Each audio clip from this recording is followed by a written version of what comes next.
Hello, everyone, and welcome to Blogging Theology. Today, I am delighted to talk to Dr. Hatem al-Haj. You're most welcome, sir. Thank you, Paul, for inviting me. Assalamu alaikum to you. Alaikum assalam. Dr. Hatem was born in Cairo, Egypt, and currently lives in the United States. He has traditional ijazas from a number of scholars and a PhD in comparative fiqh from Al-Jinan University. He's also a qualified pediatrician. Dr. Hatem is a member of the Assembly of Muslim Jurists in America and of the Permanent Fatwa Committee, and is the author of a number of books, which I won't list now. There's so many of them, and articles as well. Dr. Hatem has kindly agreed to introduce us to the theology of one of the most controversial Islamic figures and thinkers, Ibn Taymiyyah. I think we are in great need of an accurate and clear presentation of his thought, not only because of his intrinsic interest, and I think he's a fascinating figure, but because a better understanding of Ibn Taymiyyah can help ease the tensions that sadly exist between various groups in the Muslim world. So over to you, sir. Thank you very much, Brother Paul, for inviting me.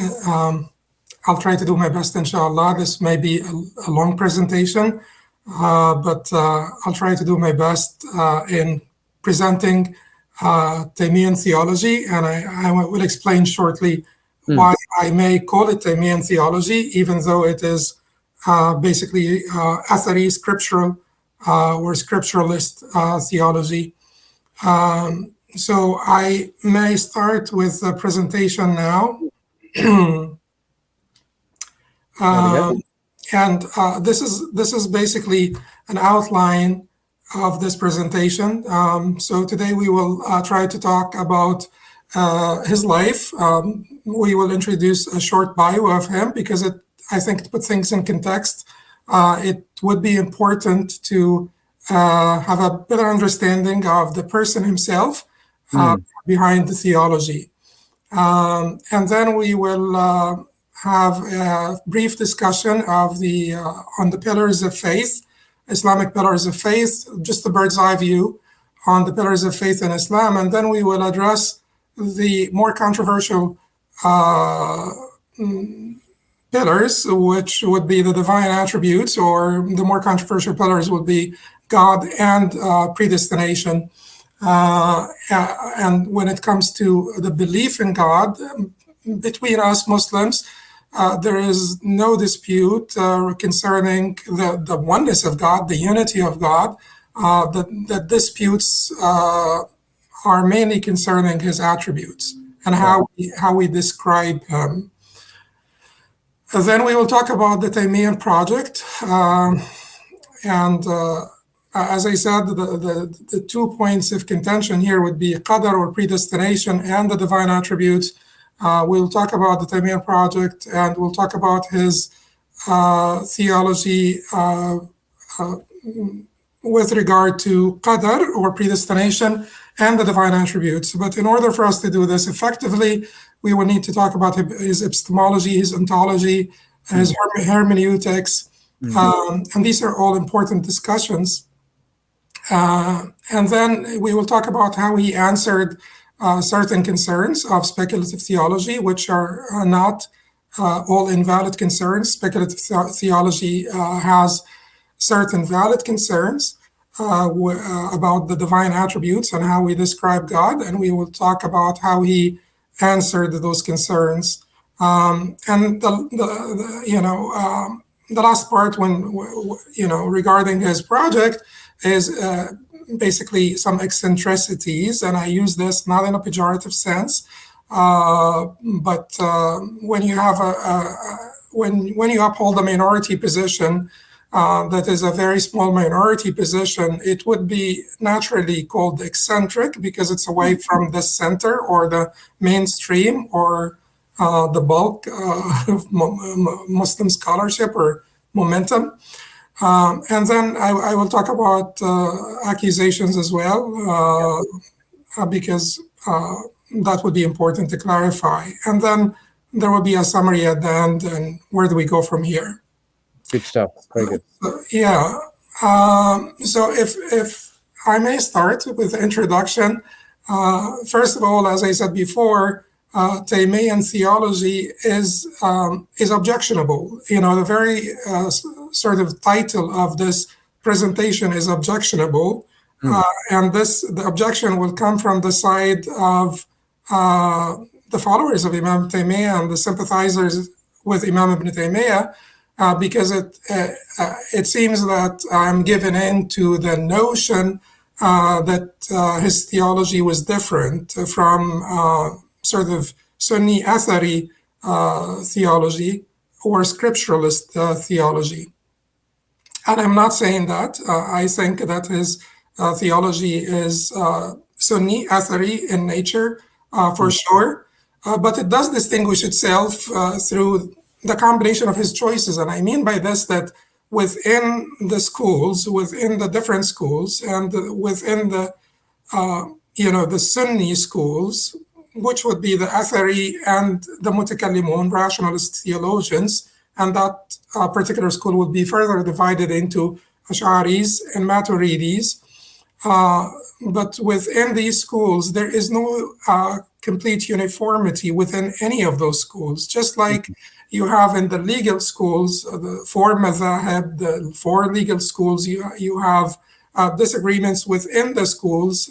You have a greater amount of disagreements and more substantial disagreements within the Sunni schools. So the combination of your choices distinguishes your theology.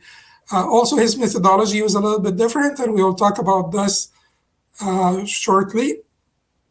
So his methodology does characterize his theology because it's different. It's not purely scripturalist, and it is not purely rationalist. He tried to basically merge the two methodologies together, the rationalist and scripturalist. And finally, rare eccentricities would characterize a person's contribution to any field of knowledge.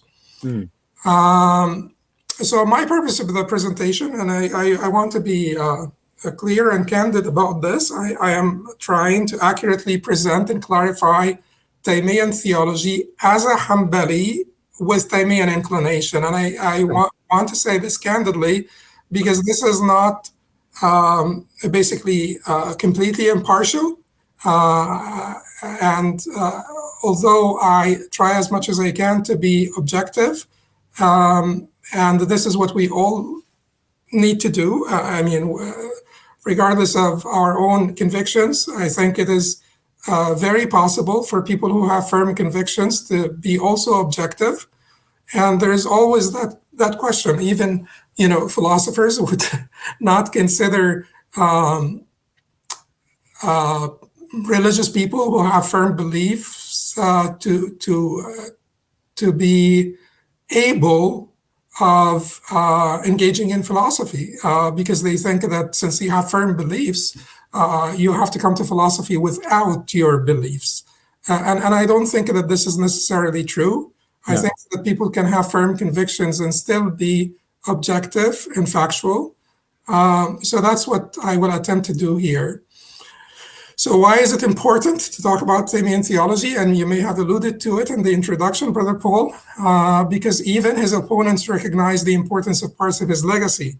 That's not only his followers, but also many of his sort of more fair opponents, I guess, do recognize the importance of parts of his legacy when it comes to fiqh in particular. I mean, if people who will not subscribe to his theology, they still benefit greatly, and many of them do acknowledge that they benefit greatly from his jurisprudence, from his contribution to Islamic law. From his contribution, some of them also said that they benefited, and I do remember hearing the former Mufti of Egypt, Dr. Ali Jama, who said that people may benefit from his tasawwuf, or from his Sufism, or from his basically discussions on Islamic purification, spirituality, purification of the heart, spirituality. Some people would like to call this tazkiyah, and some people like to call it Sufism. But anyway, he used his own preferred term, Sufism, and he said that you could benefit from his writings on Sufism and his writings on Islamic law.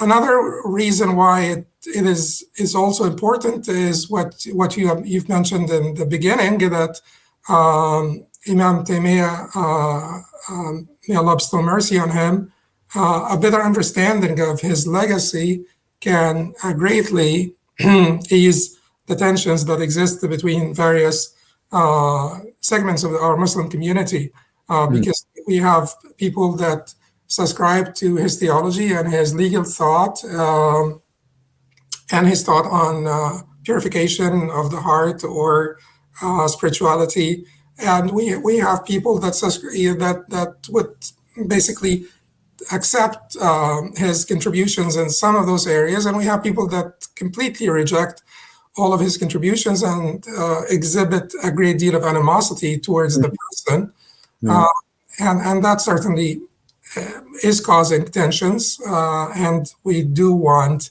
to ease those tensions. That's one of our objectives. So I say here on the slide, if you are Ash'ari, and I just wanted to begin by saying that if you're Ash'ari and you listen to this presentation, please do not feel uncomfortable. Please do not feel that your beliefs are being targeted. It is natural that people who have different beliefs would basically present their own set of beliefs and defend them. The fact that the chief interlocutor of Imam Ibn Taymiyyah were the later Ash'ari scholars, particularly Imam al-Razi, and I will explain later in this talk why I call both of them Imams, even though I may subscribe to Taymiyyan Theology.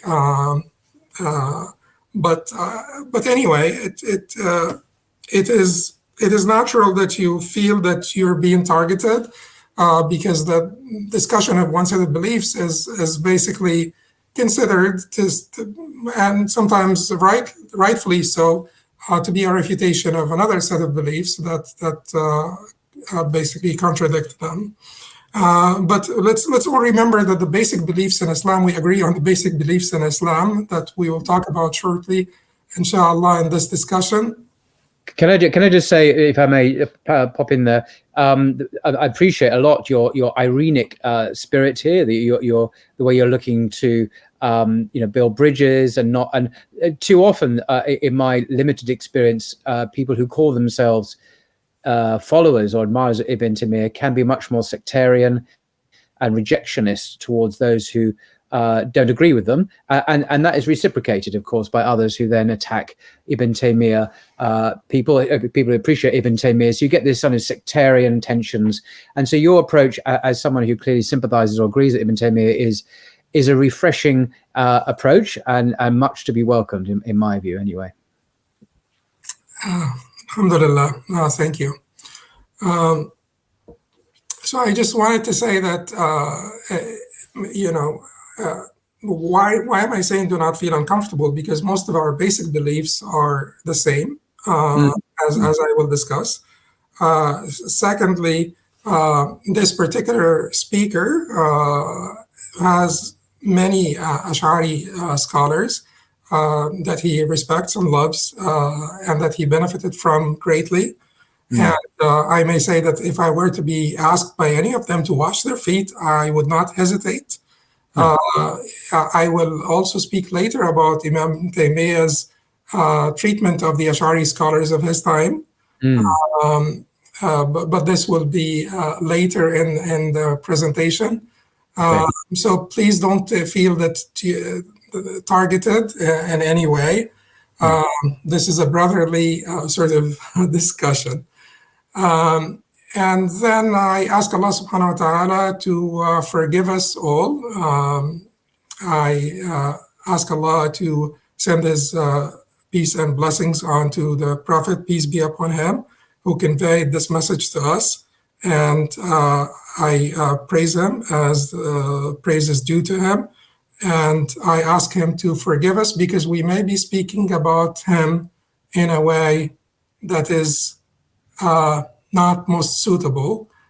Sometimes when we get into these disagreements, we may use language that God did not speak about himself with using that language, did not use that language to describe himself. And if we will have to clarify our position, since this agreement did already take place, and since there is already controversy, and since this language has been introduced into basically the doctrines, the Islamic doctrines, and the Islamic creed, then we may have to use this language to have a conversation, to have a common ground, and to be able to converse with our interlocutors.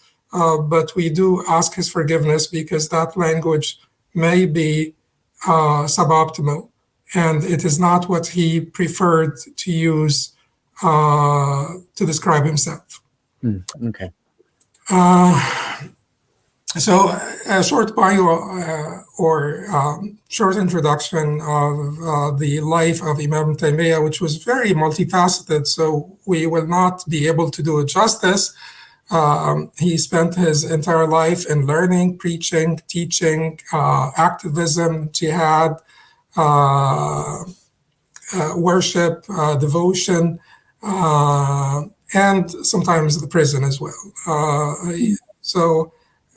He led a very austere and celibate life. Not to say that celibacy is recommended in Islam, not to say that people who lead celibate lives are better, because no, the Prophet ﷺ is the best model, and he was married, and he did not lead a celibate life. Nor did his greatest companions. But it seems that some of the scholars were too busy and they basically could not handle being married. And one of them was Imam Taymiyyah, and he led a celibate, austere life that was completely dedicated to the cause of God and worship, learning, preaching, teaching, activism, and jihad. So I will not talk about all the details of his life, but just like an outline, and talk about the distinction of Imam Taymiyyah and religious sciences, what people call transmitted sciences, and the rational sciences, because it is important since we're discussing his theology, and he was born in the 7th century. Why would someone from the 7th century basically get himself involved in these matters, serious matters? So we will talk about his distinction in both fields. But first, when did he live? He lived between the 7th and 8th centuries after the Hijrah of the Prophet, peace be upon him. That would be 13th and 14th, between 13th and 14th century of the Common Era. And I have the dates here, both in Hijri and Gregorian calendar.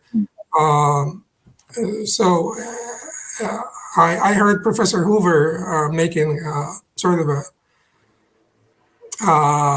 some remark about the fact that Imam Taymiyyah lived right in the middle between, if you look at the outline from the birth of Islam, or the Hijrah of the Prophet ﷺ, or the ministry of the Prophet ﷺ, which started 13 years before his Hijrah, to our time, he would have been in the middle of that period, and to him it was interesting.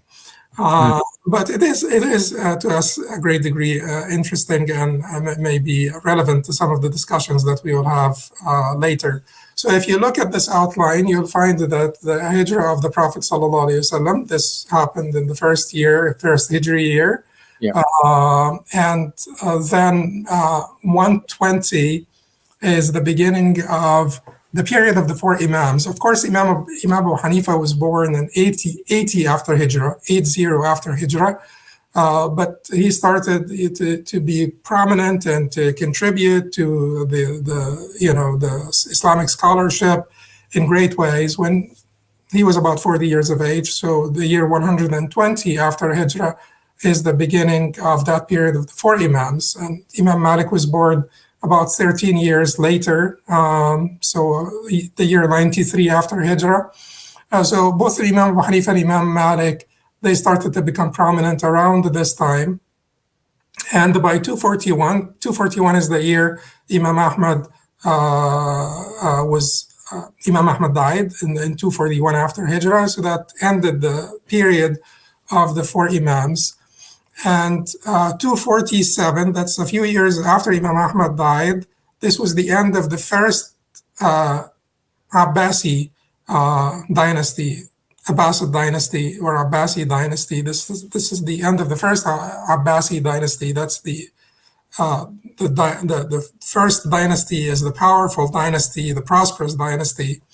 And then the authority of the Abbasi Khalifas was no more like it was before, and there were basically it was fragmented after the first after the end of the first dynasty. By the year in the year 450 after Hijrah, Imam al-Ghazali was born. And why is it relevant?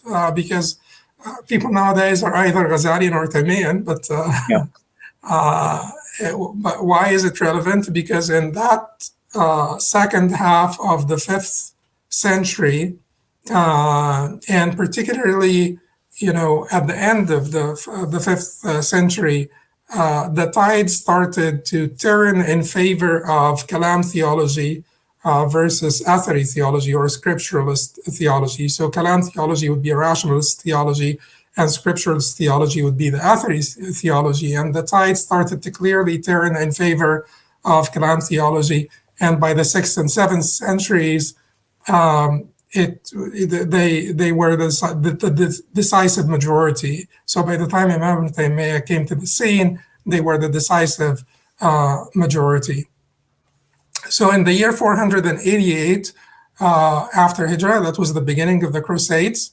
The year 616, the beginning of the Mongol invasions of Muslim territories. The year 656 is the fall of Baghdad, which is significant because Imam Taymiyyah, rahimahullah, was born about 5 years after the fall of Baghdad. He was born in 661 after Hijrah. That was still in the midst of the Mongol conquests of the Muslim territories, and he actually had to flee his hometown when he was 6 or 7 years old because of the Mongol invasion of his own town. And he died in the year 728 after Hijrah, which corresponds with 1328 of the Common Era.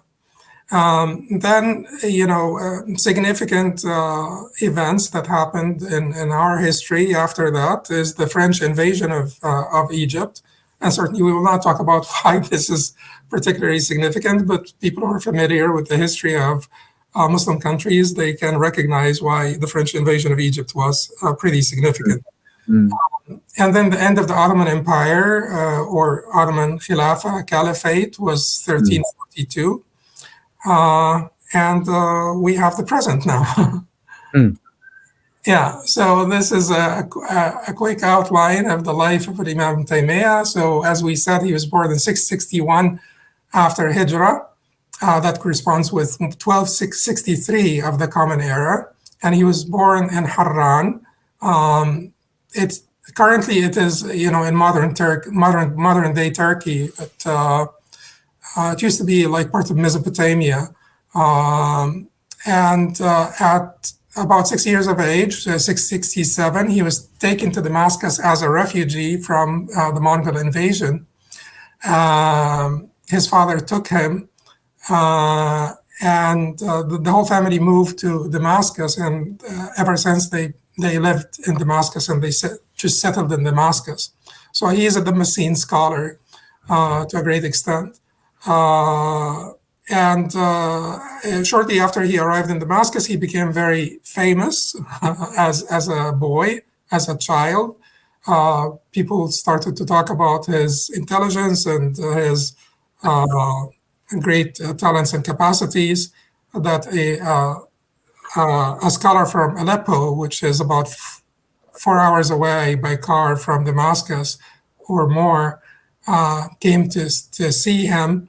And he said that if this boy lives, he will be very prominent, and the like of him has not been seen before, something like this.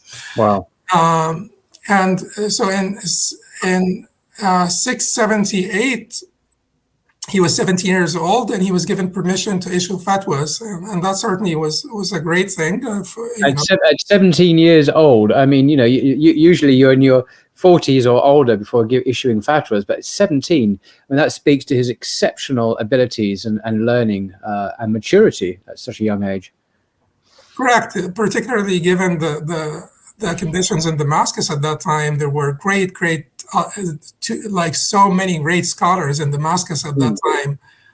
So it was not like basically lack of resources and we're trying to look for somebody. Right. And then 683, he was 21 years of age, and he replaced his father who had just died, as the dean of Dar al-Hadith al-Sukkariya, which is a school. And 692, he made Hajj. 693, that was his first encounter, like rough encounter with authorities. He was imprisoned for protesting when a Christian close to the authorities cursed the Prophet, peace be upon him, and he and other scholars, but he was, most prominent among them, went and protested. And then he wrote his book, The Unsheathed Sword, against the one who cursed the Prophet. Yes. So I've got a copy of it behind me. I won't read it out because obviously that's fine. Yeah. And then in the year 698, he was accused of anthropomorphism, and that was when he wrote a short treatise on Aqidah called al-Hamawiyya. 699, between 699 and 702, he was busy in jihad all the time. He led a resistance movement during the Mongol invasion of the Levant.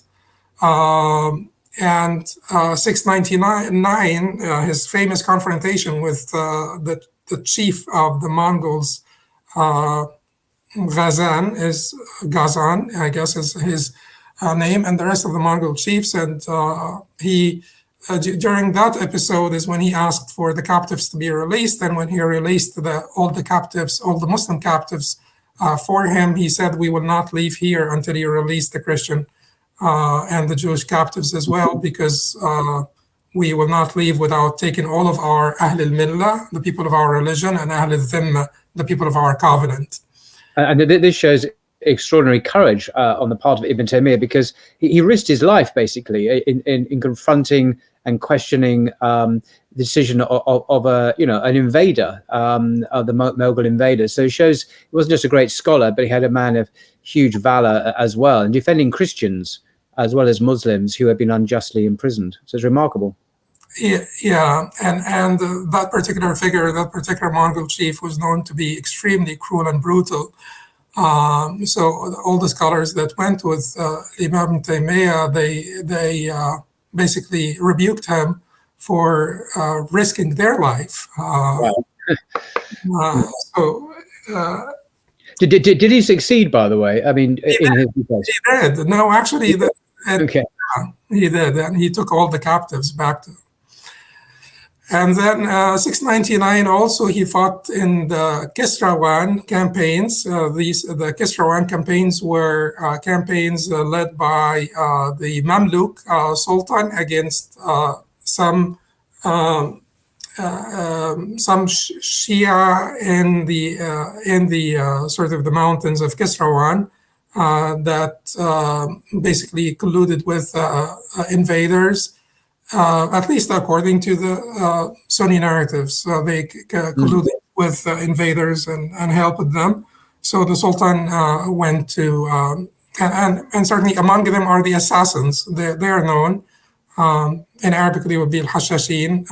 Translation in English, they are the assassins. That's where the word assassination came from, because they used to target and assassinate major Sunni figures, and many Sunni figures, including sultans and so on, were killed by them. So in the year 702, he participated in the Battle of Shaqhab. And the Battle of Shaqhab is a very well-known battle, maybe the second most significant battle after Ain Jalut. And they won during this, they won against the Mongol invaders in the Battle of Shaqhab. And when he fought, he did not fight as a footman. He fought as a horseman. And he, they talk about his bravery and courage in the battlefield and so on, but that's a different discussion. 705, he was imprisoned in the citadel of Cairo for 18 months for anthropomorphism as well, and for speaking against some Sufi monists of his, contemporary in a sense, but they were not alive in his time. And then that imprisonment in the citadel in Cairo, most of it he spent in the dungeon, which we'll talk about closer to the end of the slide, the presentation. 707, he was imprisoned twice at the behest of some influential Sufis for, again, criticizing some Sufi monists. 709, he was sent to Alexandria under house arrest after the advent of Baybars al-Jashnikir. This is some Mamluk who deposed another Mamluk from, the Sultanate of Egypt, and he became the Sultan. So Imam Taymiyyah was not basically in support of the coup d'etat. So he sent him under house arrest to Alexandria. When the original Sultan, which is Nasr Muhammad ibn Qarawun, came back, he brought Ibn Taymiyyah back, and certainly he basically was, and not only because Ibn Taymiyyah rejected the coup d'etat, but even before that, Sultan Nasr Muhammad ibn Qarawun had always respected Ibn Taymiyyah a great deal and loved him a great deal, despite the fact that he imprisoned him several times. But he imprisoned him basically to avoid unrest. Right. So it's a political decision rather than a personal grudge or anything like that. Okay. Yeah. So he brought him back from Alexandria in a ceremony, in a great ceremony, and then he consulted him in basically executing the judges that not only imprisoned Imam Taymiyyah before, but also sided with his enemy, Baybars al-Jashnikir. So at that time, Imam Taymiyyah, he said that these judges are great scholars. They are the best of your ra'iyah, or your people. And if you get rid of them, you will never be able to replace them. And so he showed a great deal of graciousness here. And then 712, he went with the Sultan to basically on a campaign to recover Damascus. He was still in Cairo. The imprisonment in Cairo is. He came to Cairo several years before that, in 705. So we're talking about 7 years now. Then he left with the Sultan on a campaign to recover Damascus. And and ever since he stayed in Damascus until he died. In 719, he was imprisoned in the citadel of Damascus for 5 months for a fatwa on divorce. Many Muslim countries now actually act on this fatwa, including Egypt, for instance, my own. This is very ironic, because in his day, it was very, very controversial fatwa, without going into the issues, which I've read about a little bit. But now this view is accepted by all manner of schools of thought and theologians and philosophers and legal scholars as perfectly valid and indeed approved of fatwa. So this is a great irony here. That would be an example of Ibn Taymiyyah's fatwa being widely accepted, perhaps in contrast to some of his other views. Correct. Yes. So he had several fatwas on divorce in particular. And the reason why he was particularly concerned about divorce is the fact that, the sort of the threefold composite of divorce resulted in the breakdown of many families. And, one utterance basically can result in this family breaking apart because the husband cannot take the wife back until she gets married. And in order for him to take her back, she will need to marry. And they used to have different arrangements. Some of them were not consistent with the Sharia. Some of them were consistent with the Sharia, but also were causing a lot of social disruption and also disgrace to Muslims, to the Muslim community. Because even when the French came to Egypt, they particularly commented on this practice of tahleel, or sort of temporary marriage to make the wife permissible for the first husband. But anyway, so he was particularly concerned about the issue of divorce, and he had several fatwas on divorce. Most of those fatwas have been widely accepted in our times, and they have been accepted by legislatures also throughout the Muslim countries. 726 is when he was imprisoned in the citadel in Damascus for his condemnation of traveling to shrines. And it was not only the condemnation of traveling to shrines, but several factors, including divorce as well. So it was just like they got fed up with him, I guess. So that was 726, and 728 when he died, and he was buried in the cemetery of the Sufis, and hundreds of thousands of people in Damascus attended his funeral, and it was said to be the greatest funeral since the funeral of Imam Ahmad several hundred years earlier. So this suggests he was very popular with the people, not just obviously many scholars might not have liked him, but in terms of the masses. He was very, very popular indeed, clearly. Yes, he certainly is. To the point that some people would call him a populist scholar. I mean, in a pejorative sense. But we will come to see that he has this egalitarian epistemology. So he was for the people, but not populist in a negative sense. No.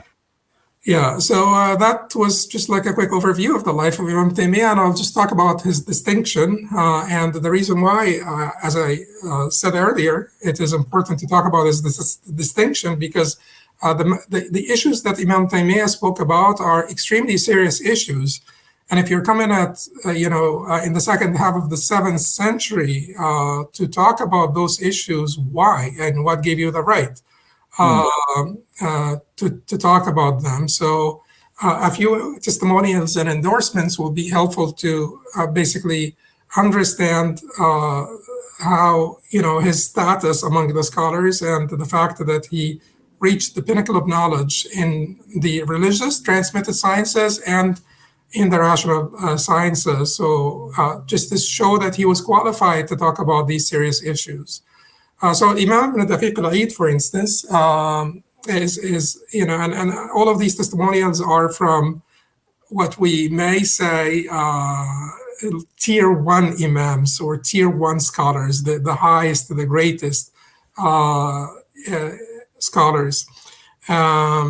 So Imam Daqiq al-Eid is one of them, and he said that I saw a person who had all the knowledge between his eyes. And he said about him, I did not think that Allah is still creating people like you. And Imam al-Mizzi said, I have not seen anyone more knowledgeable. And Imam al-Mizzi was one of the greatest hadith scholars, 5 or 6 years senior to Imam Taymiyyah. Imam Daqiq al-Eid was 30 years his senior. Imam al-Mizzi was about 5 or 6 years his senior. And he said, I have not seen anyone more knowledgeable of the Book of Allah and the Sunnah of His Messenger and more compliant with them than him, Imam Taymiyyah. And Imam al-Zahabi is a student of him.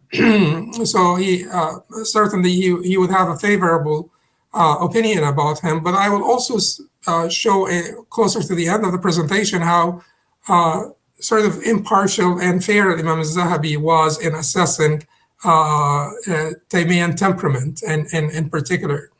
But he said, if I were to be made to swear by Allah between the corner of the Kaaba and the station of Ibrahim, I would swear that I have not seen the like of him with my own 2 eyes, and by Allah, he has not seen his own like.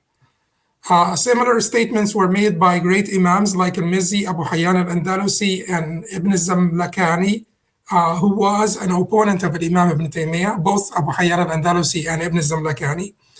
Ibn Zamlakani added to this that the like of him has not been seen for 400 or 500 years. He went on to say that that's Ibn Zamlakani still, that all prerequisites of ijtihad were fulfilled in him. The jurists of all schools would benefit from him about their own schools. They would learn from him about their own schools. Imam Ibn Hajar al-Asqalani, who did not see Imam Taymiyyah, he came later. He died in 852 after Hijrah. He said the fame and renown of Sheikh Taqiyuddin as an Imam is clearer than the sun, and given him the title of Sheikh al-Islam in his era remains until our time upon the righteous tongues. And Imam al-Suyuti, and certainly I'm not going to read the whole thing, but Imam al-Suyuti said that Ibn Taymiyyah, when he described him, and Imam Suyuti, keep in mind that we're mainly talking about Ash'ari scholars here. Wow, really? So these are not his allies in these great debates. No. These are his opponents praising him. Yes, right. So people like Ibn Zamlakani, people like Ibn Hajar, people like Suyuti, these are Ash'ari scholars. Of course, al-Zahabi was not an Ash'ari scholar, but the rest of them are Ash'ari scholars.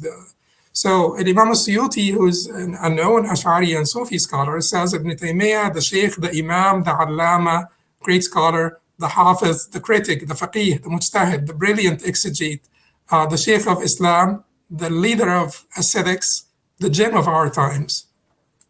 Here is a Hanafi Maturidi scholar, like also a very great Hanafi Maturidi scholar, Imam Badruddin al-Aini, who was him and Imam and Hafiz ibn Hajar, Imam ibn Hajar, they lived around the same time, and they both wrote commentaries on Sahih al-Bukhari. But Imam Badruddin al-Aini, who lived at that time, keep in mind that this is a time where Ibn Taymiyyah died in prison. Ibn Taymiyyah had so many enemies that made takfir of him. Some of them were scholars. Some of them were great scholars. But certainly not in the caliber of these scholars that we're talking about now. So for these scholars to come out and say this, this was not easy, and certainly it shows their fairness and their courage as well. So Imam Badruddin al-Aini al-Hanafi, who's a Maturidi scholar, Hanafi Maturidi scholar, said that he is the Imam, the virtuous, the masterful, the pious, the devout, the knight in the sciences of hadith and tafsir, fiqh, and the two foundations of the deen, with erudition and precision. He's the mighty sword against the innovators, the authority who established the matter of the religion, the great commander of the good and forbidder of the evil. He possessed willpower and bravery and embarked upon that which frightened and deterred others. He was of much remembrance, fasting, prayer, and worship. One of our contemporary scholars, certainly a late scholar who died, recently, relatively, I guess, a contemporary scholar anyway, al-Allama Abu Hasan al-Nadwi, from India. He's also a Hanafi scholar, largely Maturidi. Used similar wordings to describe his multifaceted personality as an erudite scholar, activist, mujahid, and devout worshipper, a combination that rarely existed outside of the earlier generations. So, and certainly volumes have been written, many volumes have been written about these testimonials. I'm just selecting some of them from people who do not share his same theological orientation, mainly from people who do not share his same theological orientation. Otherwise, if I basically add to this the testimonials of his own students, and he had a number of the great scholars as his students, like Imam Ibn al-Qayyim, like Imam Ibn Kathir, Ibn Fadl al-Umari, and Ibn Qadi al-Jabal, Ibn Muflih. Certainly, I did talk about Imam al-Zahabi. So we had many, scholars of the greatest caliber calling themselves his students. Even al-Hafidh al-Mizzi would consider himself his student, even despite the fact that he was 5 years his senior. But anyway, I wanted to talk a little bit about his distinction in the rational sciences now, because that's important. Because the question that may arise is, as a Hanbali jurist, why do you get involved in this? If you're a Hanbali jurist, Hanbali means textualist to some people, although we like to call it scripturalist. But regardless of what people will call Hanbalis, but they are known to be textualist, to basically give a lot of weight to the text of Revelation.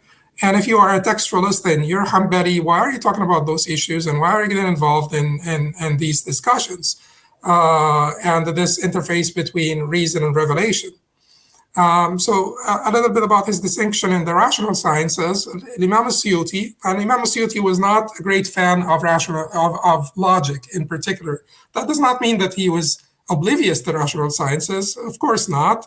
But he was not a great fan of logic, and he summarized the book of Imam Taymiyyah, response to the logicians, Radd ala al-Muntaqiyin.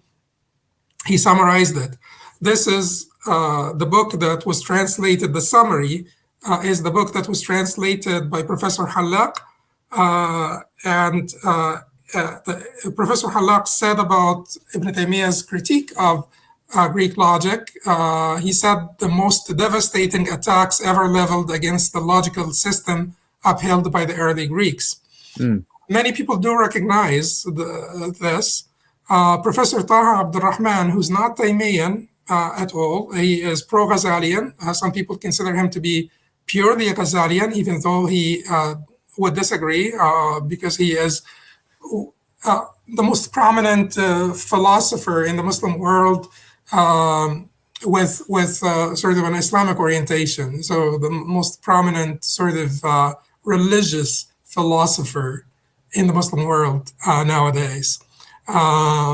So Professor Taha Abdurrahman has said that Ibn Taymiyyah was not an ordinary logician, but a renewer of logic. His contributions to logic are more innovative than any other contemporary logicians, including the great philosophers such as Al-Farabi and Ibn Sina, who all remained prisoners of Aristotle's principles. The difference with Ibn Taymiyyah is that he was not imprisoned in the Aristotelian worldview or Aristotelian principles of logic, and he critiqued them. Professor Tayyib Abu Azza would greatly agree with this statement. Professor Abu Ya'rub al-Marzuqi, who is also a contemporary Muslim philosopher, recognized him and Ibn Khaldun as the two greatest thinkers with genuine contribution to Islamic thought in the Middle Ages. Genuine meaning not borrowed from sort of Greek philosophy in particular.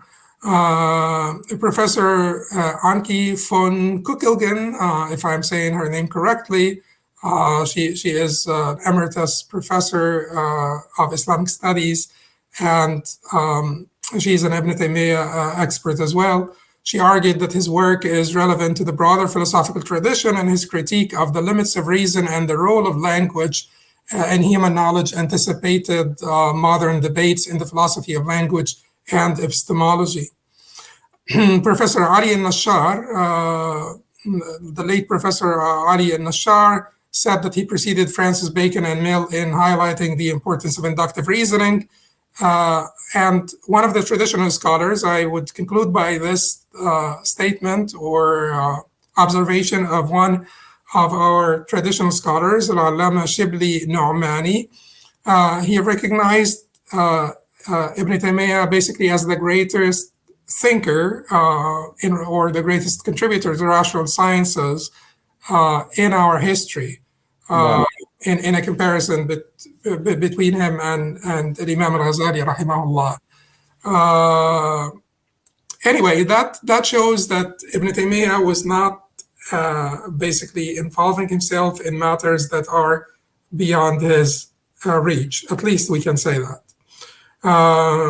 Now I will talk about Islamic beliefs.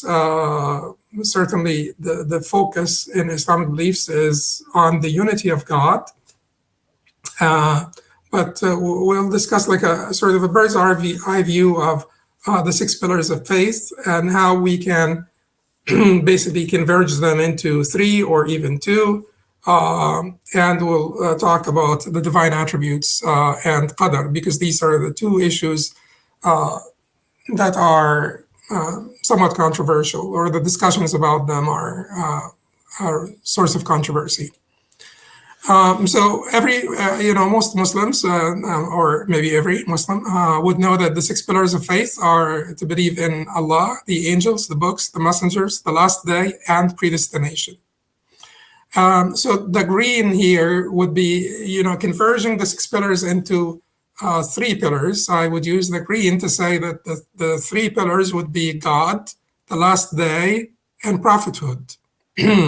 So where did we come from? Where are we going? And how do we get there? Basically. So the angels, the books, the messengers, this is about prophethood, because the role of the angels, the greatest role of angels is to bring down the revelation from God to humanity through the human messenger. So you have the angelic messenger, you have the human messenger, and you have the message. So all of this is about prophethood, the establishment of prophethood, and the last day, and predestination. And so God and predestination. Predestination is derives itself from the concept of God's qudra, or omnipotence and omniscience. So if he is omniscient and omnipotent, then everything is predestined by him. He's in control of all things. And that's the concept of predestination. So you could converge predestination. If you want to condense the 6 into 3, you could basically consider predestination to be a subtitle of the belief in God. And then we'll have 3 for simplification. Just this is a classification. We're not denying that the pillars of faith in Islam are 6 pillars. We're not saying that they are 3 and they are not 6. We're just trying to simplify things into broader concepts. So there is not much controversy. There are controversies regarding the other pillars of faith, but the controversy there is not that great, and there are not that many controversies. regarding the last day, regarding prophethood, but most of the controversy is about God, and certainly, the greatness of God would make this expected. So the divine attributes and predestination, these are the two topics that Muslims disagreed about traditionally and historically a great deal. Since our main discussion would be about divine attributes, let's first address the issue of predestination, and then we will focus on the divine attributes and the Taymiyyan project concerning the divine attributes and the language of the revelation, and how do we basically preserve our sense of the accuracy of the language of the revelation, the precision, comprehensibility of the language of revelation. So Qadar, predestination. So the discussion here is about the balance between human responsibility and God's omnipotence. And this is basically, from our perspective as human beings, because we have limited knowledge, this would be a dilemma from our human perspective. And this was not a dilemma for Muslims only, this was a dilemma for all people of religion, and it also has been a dilemma for philosophers from the beginning of philosophy. So scholars have different ways of reconciling these two propositions. How good could God be omnipotent and omniscient, and we can have at the same time free will, and thus be accountable. So Imam Taymiyyah, in this discussion, in the discussion of the divine attributes, we will show that Imam Taymiyyah was much closer to the earlier Ash'aris, and we have to stress the earlier part. So he's much closer to the earlier Ash'aris than the Maturidi's, but in the discussion of Qadar, he was closer to the Maturidis than the Ash'aris. And according to Encyclopedia Britannica, and I retrieved this in 2009, I think it may be still there. According to Encyclopedia Britannica, he sought, Ibn Taymiyyah, rahimahullah, sought to rehabilitate human freedom and responsibility. So we will see how he tried to do that. So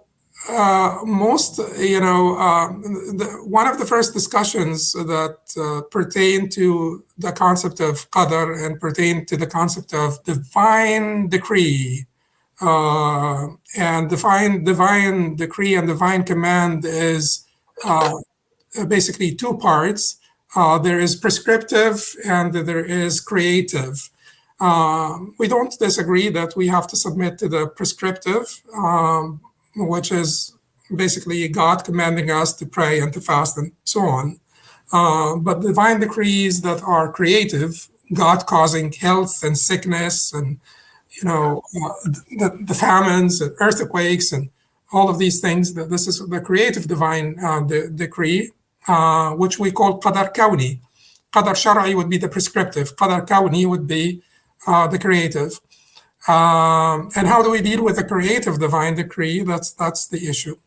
So pertinent to this discussion is the discussion on divine actions and whether actions have intrinsic value or they don't have intrinsic value.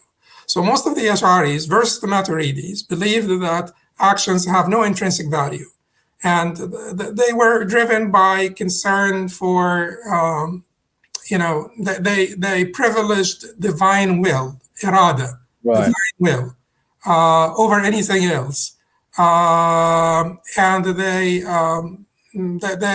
felt that we just need to submit, and they wanted to drive this in. And that's not a bad motivation, but this made them propose that actions have no intrinsic value and may only acquire one through divine command and prohibition. So Ibn Taymiyyah, rahimahullah, argued that acts do have intrinsic value that makes them Hasan or Qabeeh, beautiful or ugly. So the concept of tahsin and taqbeeh. Can you describe acts without divine revelation? Or do acts have intrinsic value that make them beautiful or ugly without divine revelation? He proposed that, yes, acts do have intrinsic value. And he proposed also that God wills and commands that which is good and wise in itself or for another wisdom. Or he added that when God commands something, it becomes beautiful, and when he forbids something, it becomes qabeeh.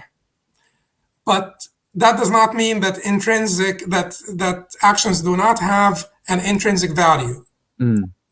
And he said that Abraham's submission to the command of God to slaughter Ismail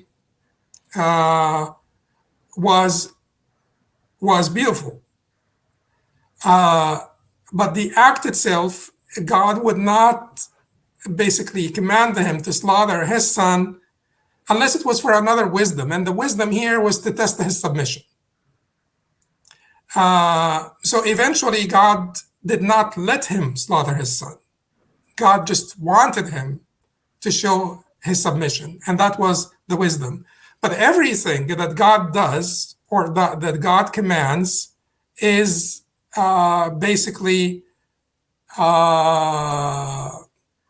subject to his wisdom. Like, God does not do anything that is not congruent or consistent with wisdom.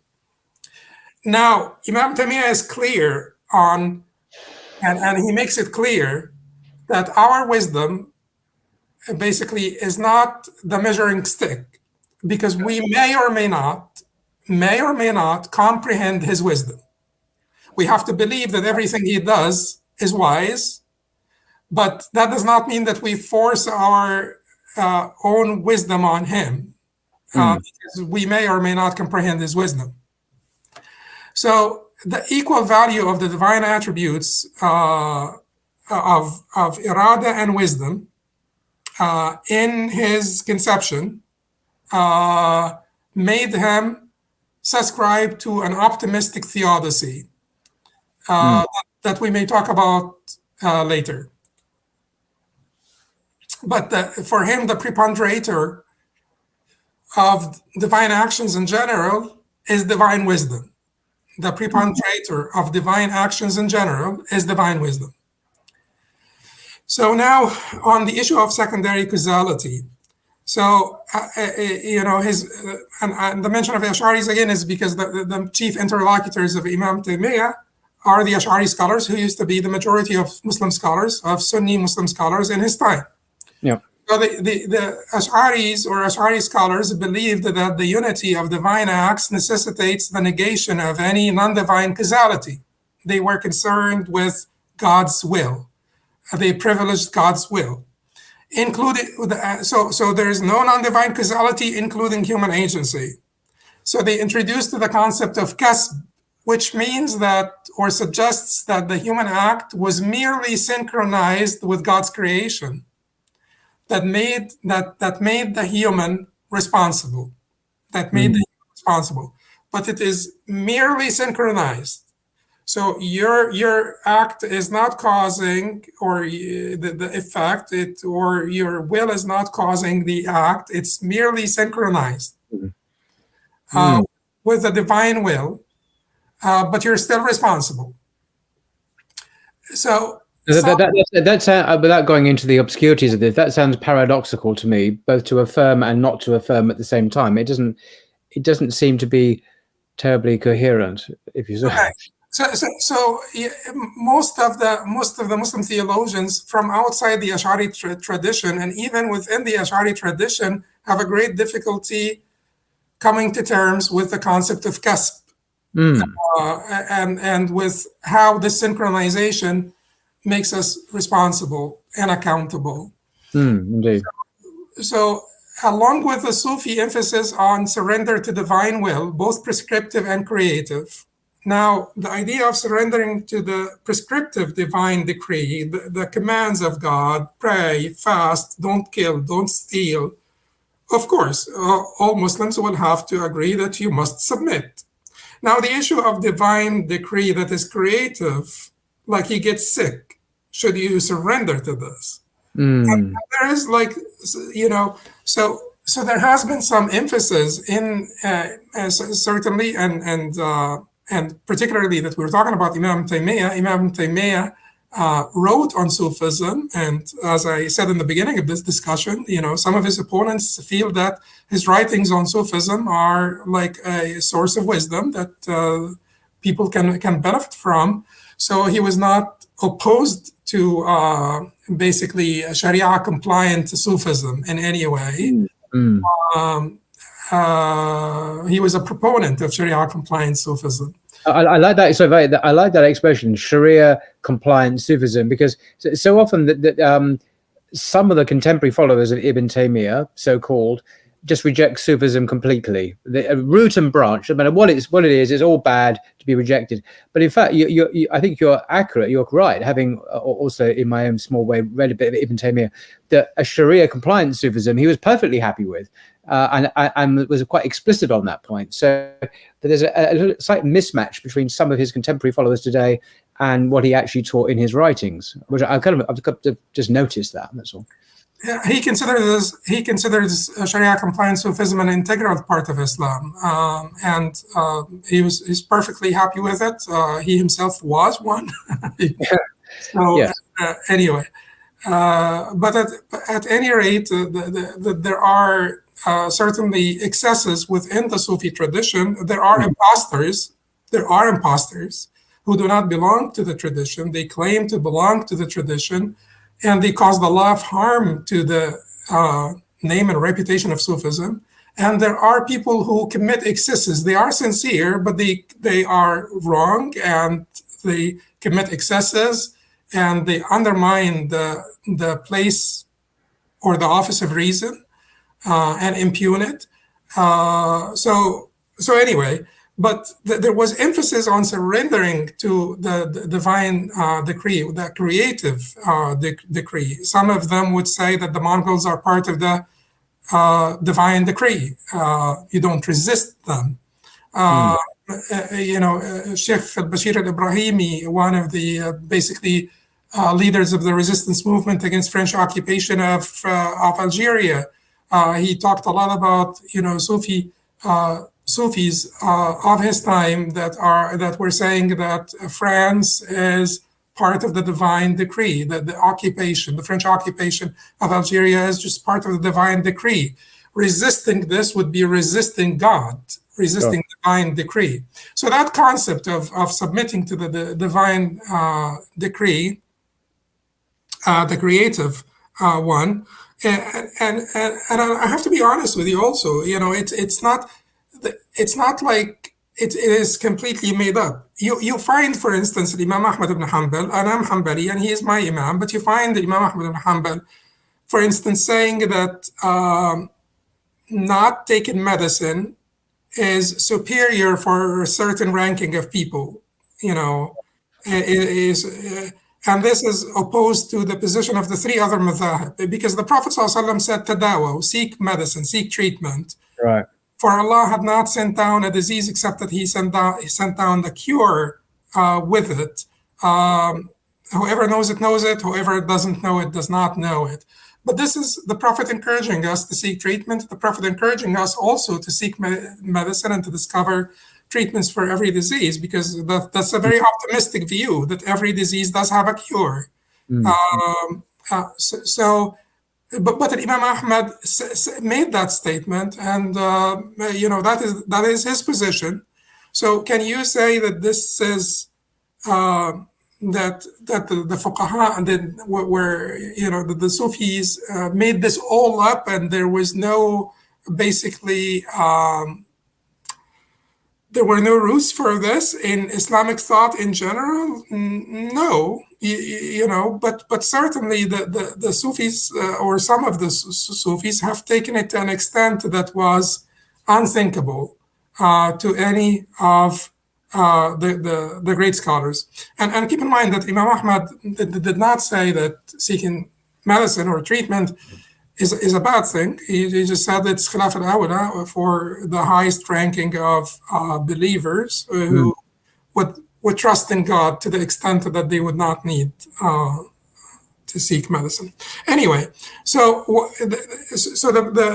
that basically concept of kasb, along with the emphasis on surrendering to the divine decree, the creative decree, according to some, caused some indifference and some pacifism in our history.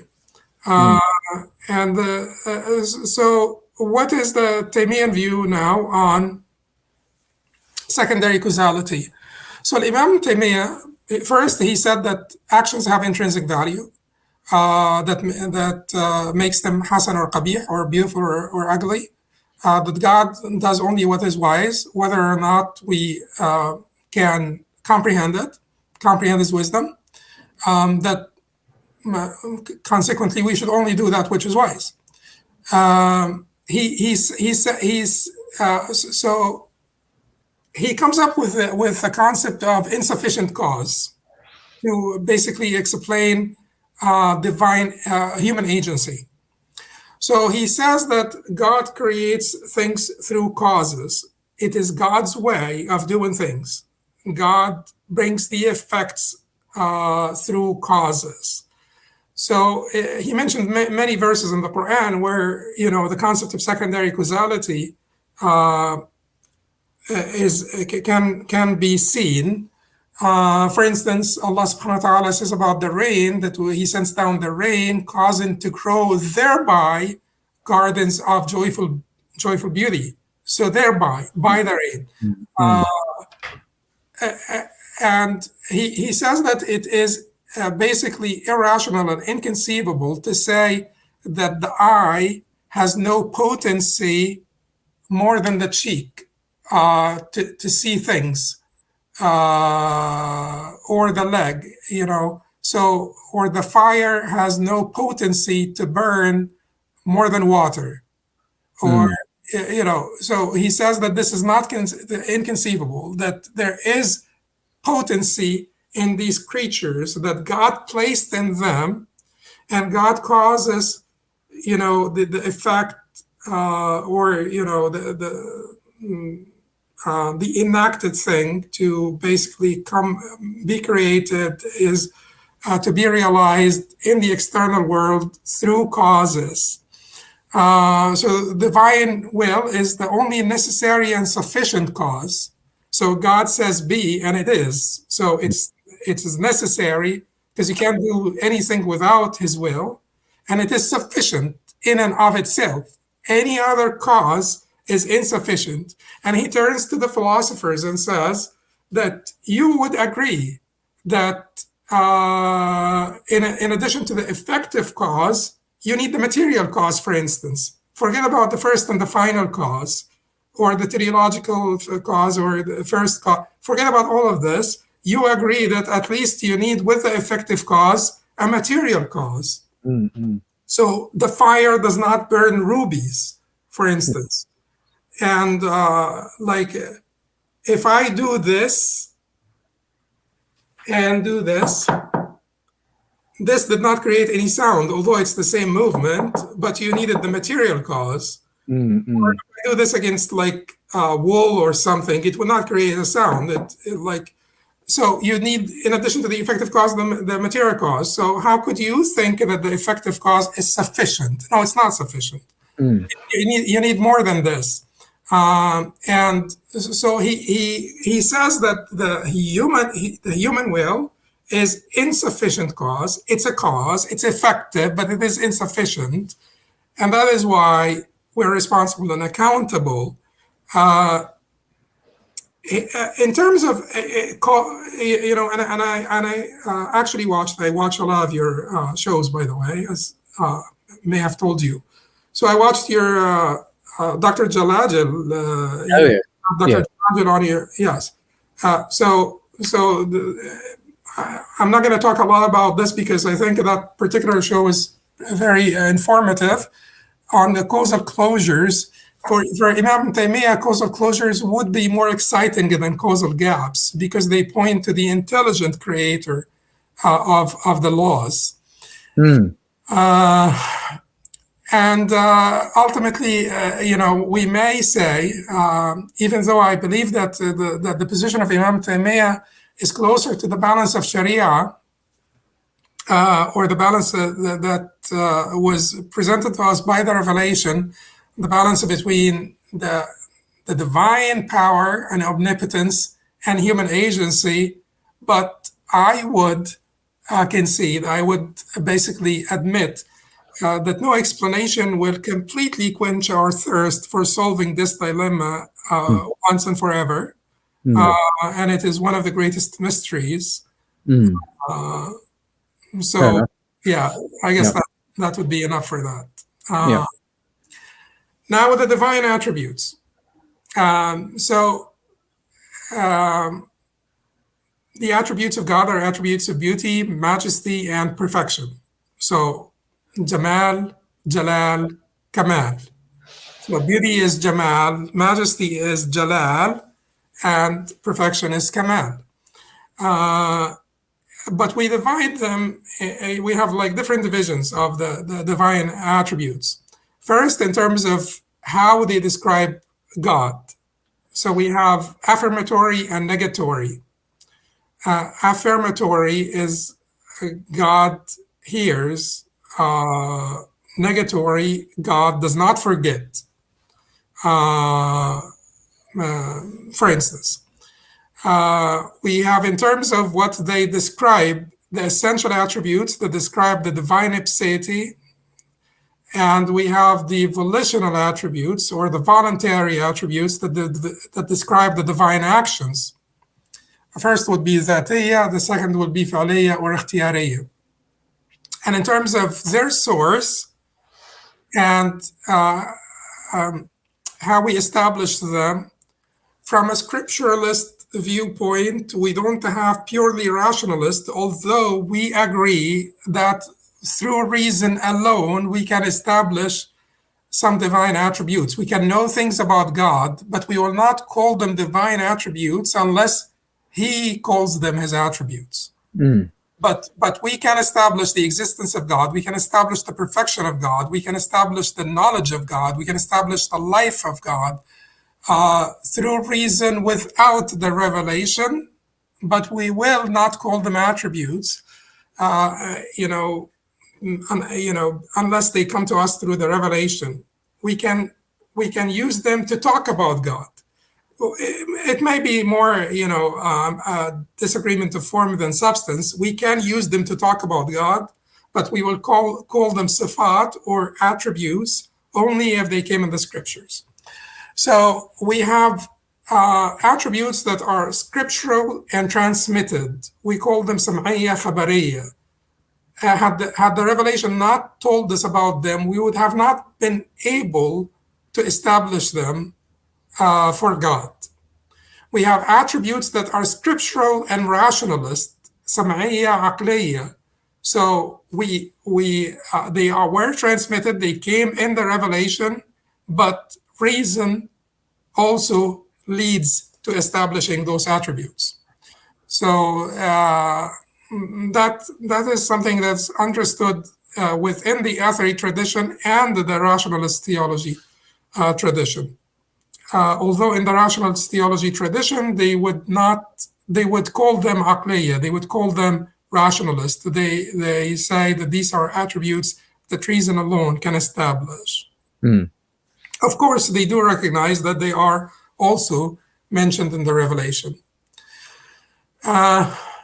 So Allah describes himself with different attributes in the Qur'an or in the Sunnah of the Prophet. The Prophet, peace be upon him, described them with different attributes.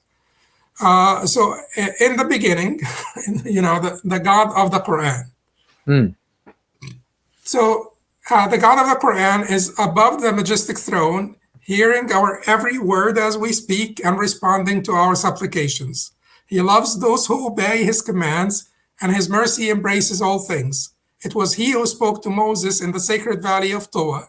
On the day of judgment, he will grasp the heavens and earth, rolling them up in his right hand. On that day, the believers will witness his splendid beauty with their own eyes in their head. May Allah grant us and all his faithful servants the joy of this vision, regardless of their opinions. So the indisputable fact here is that the Qur'an unequivocally affirms the existence of a personal God who transcends the limits of mere words and ideas and reigns supreme in a realm beyond our mortal comprehension. And do we use the word, do we use the expression shakhs, person, for God as an attribute? No, we don't, but we can tell about him using this expression. It's not an attribute that is established, although the Prophet did speak in a sense about shakhs in reference to God, but it is not an established attribute because the way the Prophet said it would not establish it as an attribute, but we can certainly talk about God in the sense of a personal God. So that is the Quranic depiction of God. Now, is there a disagreement between the scripturalist and the rationalist theologians on the Quranic description of God? No, there is not. There is not. So let me give you this statement here from Imam al-Taftazani, rahimahullah, who is a great scholar from both the Ash'ari and the Maturidi traditions, because he was Hanafi, but he was leaning more Ash'ari in his theology, but he was the first one, basically, because there was a lot of contention between the two schools, the Ash'aris and Maturidis, and we had all sorts of contention between all of our schools throughout the history. And we may talk later about the way we go forward. But at any rate, Imam al-Taftazani wanted to bring them a bit together, closer, because he himself was Hanafi. So in a sense, Maturidi, more Maturidi, but he was more inclined to the Ash'ari theology, even though he was Hanafi in his fiqh.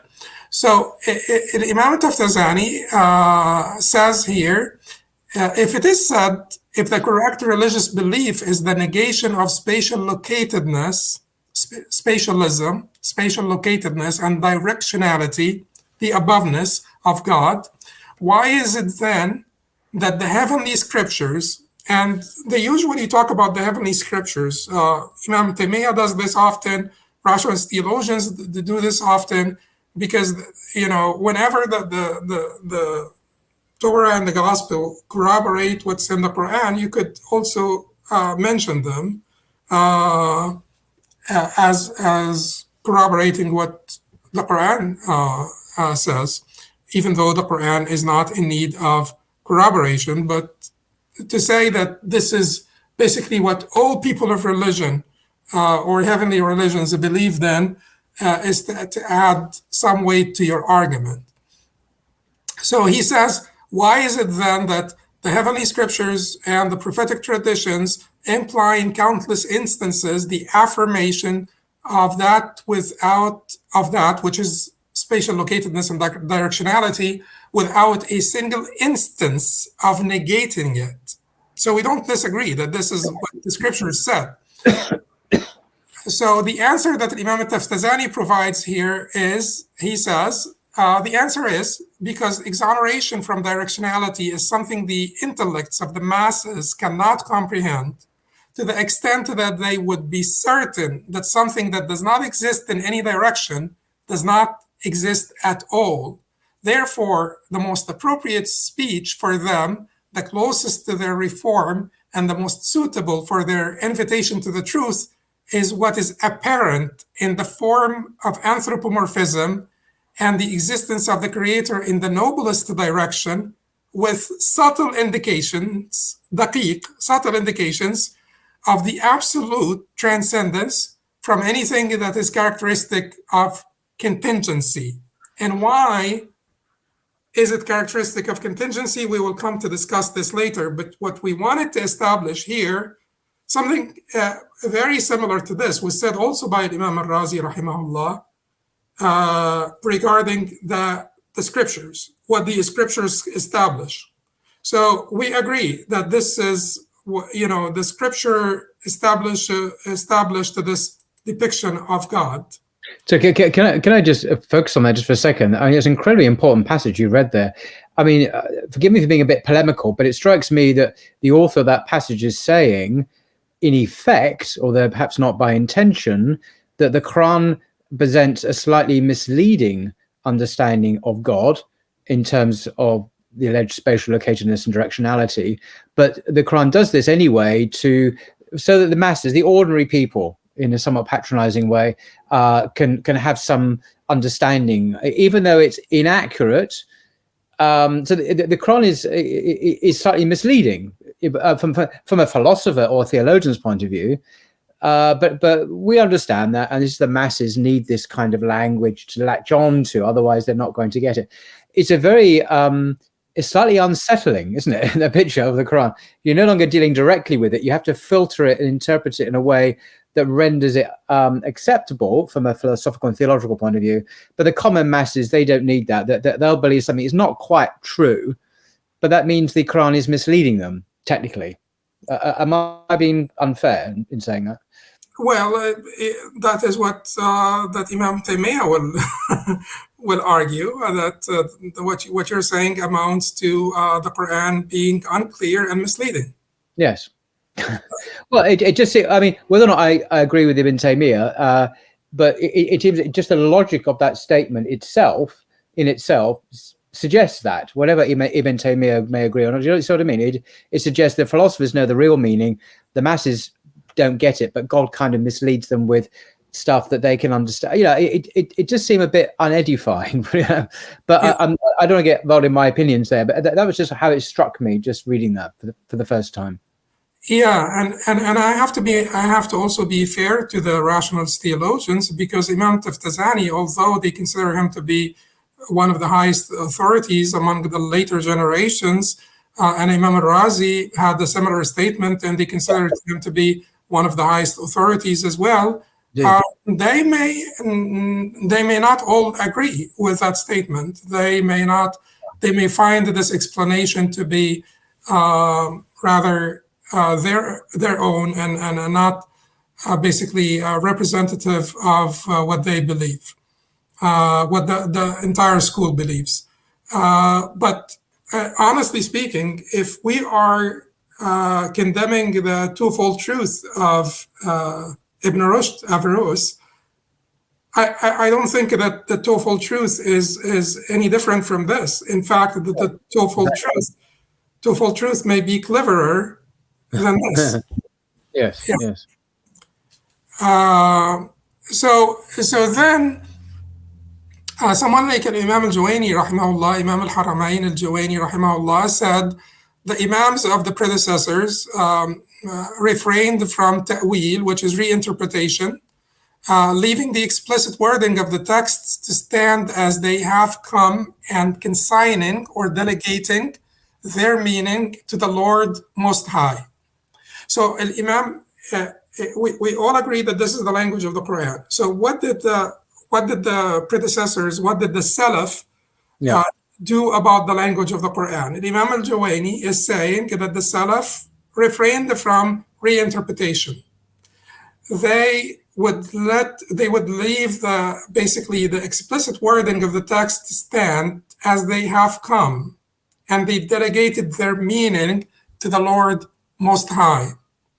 Okay, the concept of ta'wil is basically when you give a metaphoric or a secondary interpretation to the words because of some proof that you have. This is the valid ta'wil. If you have a valid proof, whether it is contextual or intertextual proof that what is intended is not the primary meaning, then you present your proof. You say what is intended is not the primary meaning. Look at the context or look at this other text. So it's contextual or intertextual. And Imam Taymiyyah rahimahullah approves of ta'wil in principle, although in his contextual theory, it is rarely needed, unless it's intertextual. So, but in his contextual theory, the apparent meaning is what comes first to the mind, and that what comes first to the mind comes, through the context, not alone. The word does not, come. The meaning of the word does not come to you in isolation from the context of the word. But ta'wil will certainly be, ta'wil among the predecessors that take place. Sometimes they made ta'wil, reinterpretation. If you think that this is ta'wil, and the concept here, or the point here is that we don't need to disagree over terminology here, but let's take this verse, for instance, on the screen. Everyone upon the earth will perish, and there will remain the face of your Lord, honor of majesty and honor. كل من عليها فان ويبقى وجه ربك ذو الجلال والإكرام. Would anyone in his sane mind believe that, first of all, Atharis are not believing that the wajh is part, limb, or organ, or this or that? But would any sensible person believe that only the face of your Lord, not your entire Lord? But no one will believe that. No one. That would not be the primary meaning of the verse. A sensible audience. So Ibn Taymiyyah would not consider this to be ta'wil or reinterpretation. He says that this is a no-brainer. The primary meaning is that only God will remain and everything else will perish. Right. Anyway, so Imam Ibn Taymiyyah would agree with Imam al-Juwayni that that the Salaf were not involved in reinterpretation. The exceptions are known, but it did not mean that they reinterpreted the attributes. But there are some exceptions that are agreed on. But they are in agreement that the Salaf did not do reinterpretation or ta'wil. Imam al-Juwayni, however, and that is in his second phase, when he wrote his book al-Nizamiyya, because his first book al-Irshad, he supported ta'wil, reinterpretation, forcefully, against tafweed, delegation. In his second phase, he supported delegation, forcefully, against ta'wil. But in his second phase, the tafweed, the delegation of Imam al-Juwayni is delegation of the meaning. He said that the Salaf delegated or consigned the meaning to God. So Imam Ibn Taymiyyah would disagree with this. He said that yes, they were not involved in reinterpretation, but what they consigned to God is not the meaning, the apparent meaning. What they consigned to God is what Imam Ibn Taymiyyah basically uses different terms for. He said they affirmed the apparent meaning, and they only delegated to God the knowledge of the howness. How is it? The howness, modality, quintessential nature, which he uses the word kunha to refer to, quiddity, what is itness, which he uses mahiyya or ma'iyya to refer to, ontological reality, haqiqa, external reality, haqiqa. So he said that they delegated the howness, modality, quintessential nature, the quiddity, and ontological reality to God. And he would say that, yes, and they do not encompass him in knowledge. وَلَا يُحِيطُونَ بِهِ عِلْمًا. We don't encompass God in knowledge. And he would clearly say, and this is the first time here I will have a quotation in this format, and I have the Arabic to one side, and the Arabic is in a very small font, but I wanted to have it because this is an English presentation here, but I wanted to have it for the people who want to go back and verify, because it would be easier to look up the Arabic statements than the English statements, because the English statement are my translation. So anyway, Imam Taymiyyah says, and similarly, the signification of his names and attributes which are specific to him and constitute his reality, that is the haqiqah, the external, the ontological reality, cannot be known except by him. And then he talks about, conceptualization of the unseen. Can we conceptualize the unseen? And he maintains that we can conceptualize parts of the unseen. He says there is no doubt that among the unseen matters, there are those that can be absolutely described for us to conceptualize them. They can be described for us to conceptualize them, while others can only be described after certain conditions and preparation, receptivity. So maybe when the Prophet went up in the journey, the night journey and ascent, he had a different nature. Certainly he had a different nature as the Prophet than us, despite the fact that we all agree on his humanity. But as a Prophet, he was capable of receiving the message and communicating with the angelic messenger, so he had a different receptivity. And then in the night journey and ascent, he had different receptivity. So he recognizes that. But he says that some of the things of the unseen cannot be described in this world except in a general way, and some cannot be described in this world in any way. There are also matters no creature can know, that is in this world and in the hereafter. So there are only matters about God that only God can know. And no creature can encompass, not even in the hereafter. Not even in the hereafter. So that is why he says, Allah says, and no soul knows what has been hidden for them of the lights for the eyes.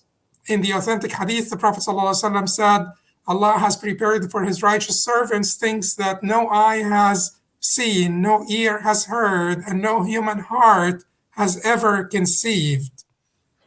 He says, that which is not conceived by the heart, if it was described to you, you would not realize it unless there is a counterpart. So he basically has like 5 different shades of conceptualization. There are things that we can conceptualize, can be described to us, and on the opposite end, there are things that we will never conceptualize, not here, not in the hereafter. Only God can know them about himself. Okay, so his key statement, which basically encapsulates his belief in the divine attributes, will come here. It is based on this verse. لَيْسَ كَمِثْلِهِ شَيْءٍ وَهُوَ السَّمِيعُ الْبَصِيرُ. There is nothing like unto him, and he is the hearing, the seeing. And this is basically the equation that all Sunni theologians, rationalists and Athari, would use. Yeah. So Imam Ibn Taymiyyah would say his key statements here are affirming what Allah has affirmed of the attributes without howness or modality, assimilation, distortion, or negation. So if you want a more poetic statement of his, إثبات بلا تمثيل وتنزيه بلا تعطيل, affirmation without assimilation, likening God to the creatures, and exoneration, that's tanzih, without negation, ta'til. So these are words that are usually used in this context. Ithbat is affirmation, tanzih is exoneration, that is acknowledging the transcendence and incomparability of God. You may call it de-anthropomorphism.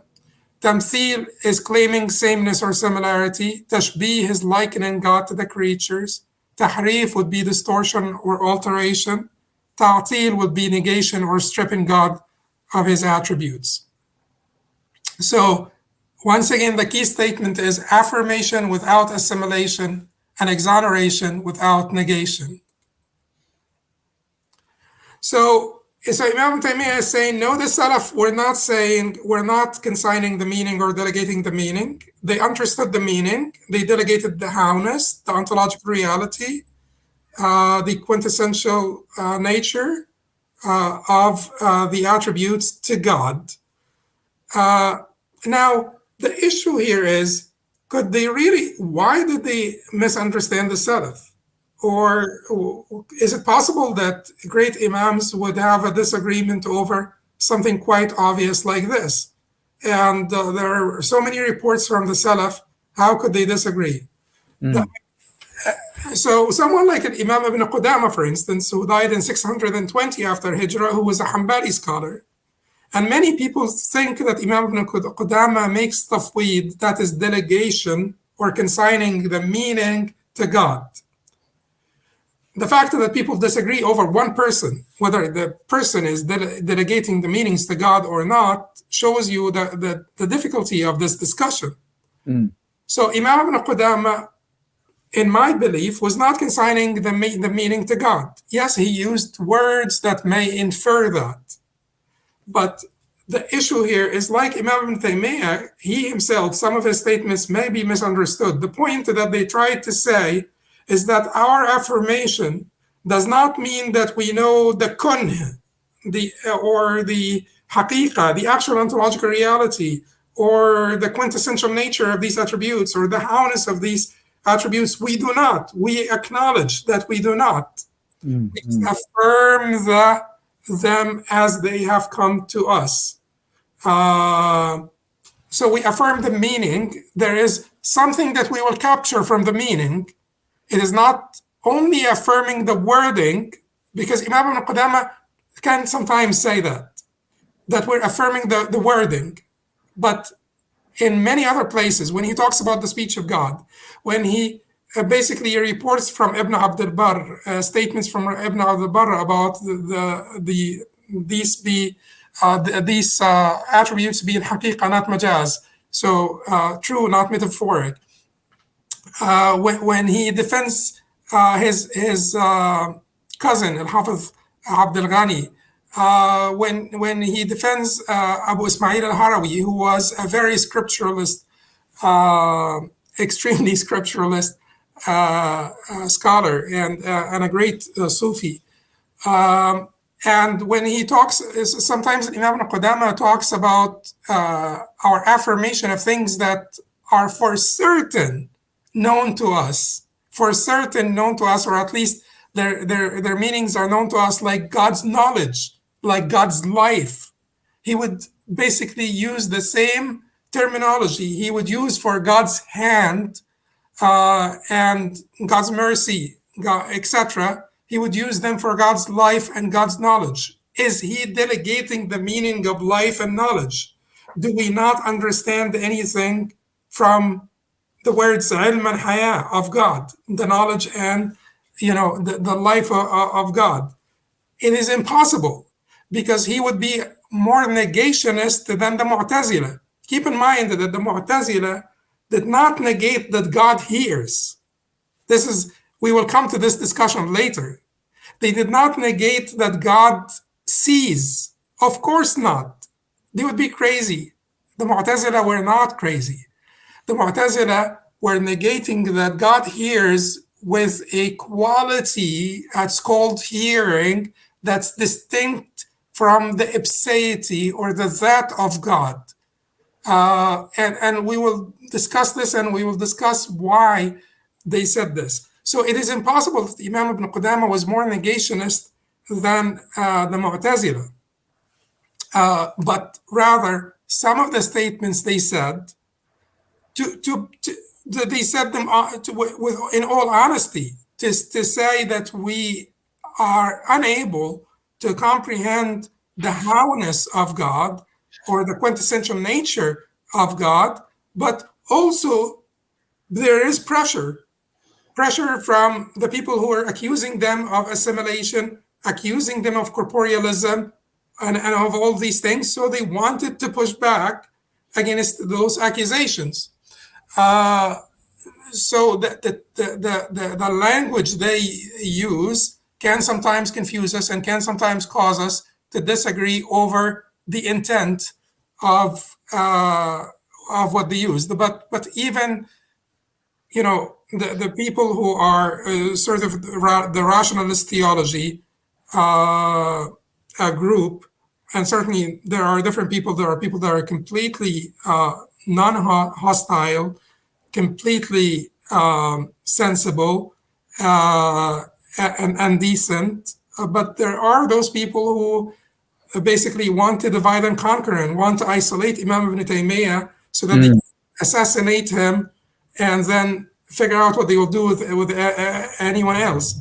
Even those people cannot exonerate Imam ibn Qudama, and they do not exonerate Imam ibn Qudama from their accusations, despite the fact that some would want to say that he delegated the meanings to God.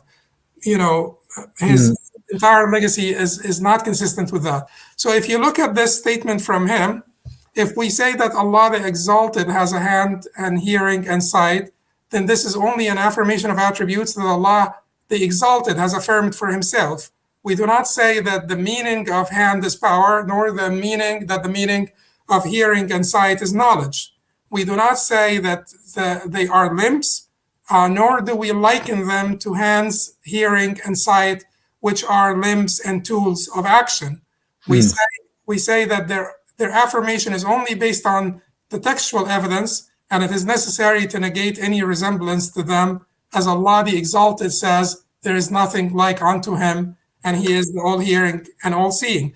And you will find that Imam al-Qudama here is using the same standards, the same protocol of interpretation that he uses for hearing and vision with the hand of God.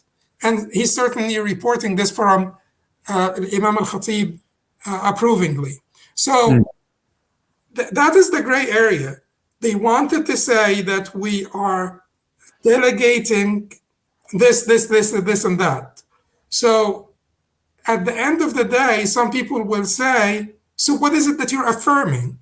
And that will be the discussion of al-Qadr al-Mushtarak, or the shared measure, or the common degree that Imam ibn Taymiyyah will basically explain and elaborate on in much detail. The Qadr al-Mushtarak, basically the shared measure, is that there is something that you capture from hearing. Everybody will capture this. There is the minimum that without which you cannot describe the person as having hearing.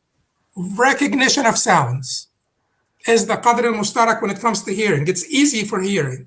Maybe more difficult with others, but it is easier for hearing. Hearing is the recognition of sounds. That is the shared measure. This will apply to God and to the creatures. Recognition of sounds certainly would apply differently, because there are certain things about God that make his attributes different in every way from the creatures. But you have to affirm that God recognizes sounds if he described himself as hearing. Now, there is something called the distinct measure, which separates God from the creations, and that, we may discuss later. So hearing for us is what?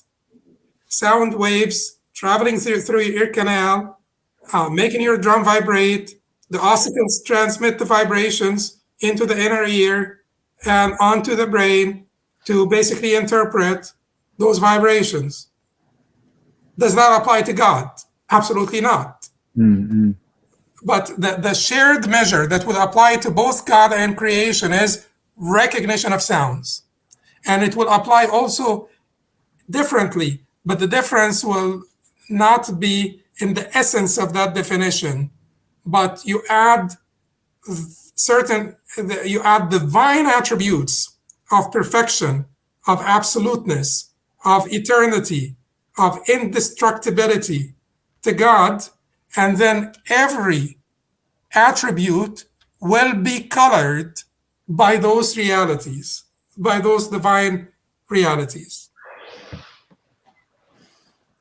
Okay, so how could they disagree? So there are statements that came from the predecessors that made them that were basically understood differently by the different schools. So we have two basically very important statements.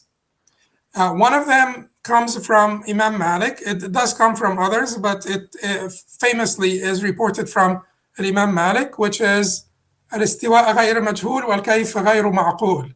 God's rising on the throne is not unknown, but the howness or modality of it is not apprehensible. And then you have statements from others like al-Awza'i and al-Thawri and Malik himself and al-Layth ibn Sa'd, where they said about the verses and the hadith of the attributes, pass them on as they have come, without howness or modality. Some would say tafsiruha qira'atuha. Its interpretation is its recitation without modality. Some would add without modality or resemblance. Some would add without explanation. And that, based on other statements of them, would mean explanation other than the obvious, or explanation beyond the primary meaning that is mentioned. So here, how did they disagree over these statements, the interpretation of these statements? So the rationalist theologians will say that when he said God's istiwa, of course, they will not translate it. Rationalist theologians would not translate istiwa to rising on the throne. That is my translation as a scripturalist. So they would say that his statement, al-istiwa, is not unknown, means that the mention of the istiwa in the Qur'an is not unknown. So scripturists will say the man who came and asked him recited the verse, so there is no point, and everybody knows that istiwa is mentioned in the Qur'an. And again, the Qur'an does not mention istiwa. That derivation is not mentioned in the Qur'an. The Qur'an mentions istawa, which is the verb in the past tense, not the verbal noun istiwa. So the fact that he basically understood something from the verb and turned it into verbal noun means that he understood something from the word. And he was not simply saying that it's not unknown, the mention of it in the Quran, it's the meaning of it is not unknown. Why are you asking about it? The meaning of it is not unknown. How does Allah make istiwa is not known to us, and that's where we stop. The same would apply to pass them on as they have come, without howness. They would say that pass them on as they have come, meaning delegate their meaning. And the Atharis will say, of course not. That would not be passing them on as they have come. That would be passing them on without their meaning. And then they would disagree over what kayfiyya means, what kayf means. And the rationalist theologians try to transfuse definitions of kayfiyya that are philosophical definitions that are not known to the Arabs or are not part of the linguistic conventions of the first audience. So anyway, so Imam Taymiyyah now, everybody agreed that the Salaf were not doing reinterpretation, and that was not a common practice, at least of the Salaf. So he needs now to prove that the Salaf did not delegate the meanings to God, and they did affirm the meanings and delegated only the ontological reality. So he would use reports in which the Salaf provided an explanation. He would use reports to show that they understood the meaning. He would use reports where they use derivations and tenses other than what is revealed. He would use reports where they explain the howness, and they would say that the howness is only known to God. So affirm that there is a meaning, but the howness of that meaning is only known to God. And keep in mind that he was not the only one to refute delegationism. The Ta'wil scholars, so now it seems that within the rationalist theology group or orientation, there is this concept of Ta'wil is fine, delegationism is fine. That's basically it's basically coming together to push back against the scripturalist theology or the spread of scripturalist theology. But that was not true historically at all times, and at least was not true for all Imams. There were Imams that upheld reinterpretation ta'wil and had extreme, harsh criticism of delegationism.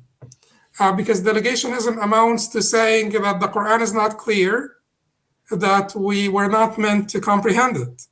That's what Imam Ibn Taymiyyah uses. So he basically addresses these texts from a textualist standpoint, and he says that the statements of Rabi'a and Malik, istiwa is not unknown, are in agreement with words like, let them pass them as they have come. These statements are in agreement. They simply meant that the howness of the attribute cannot be known, but they did not deny the reality of the attribute itself.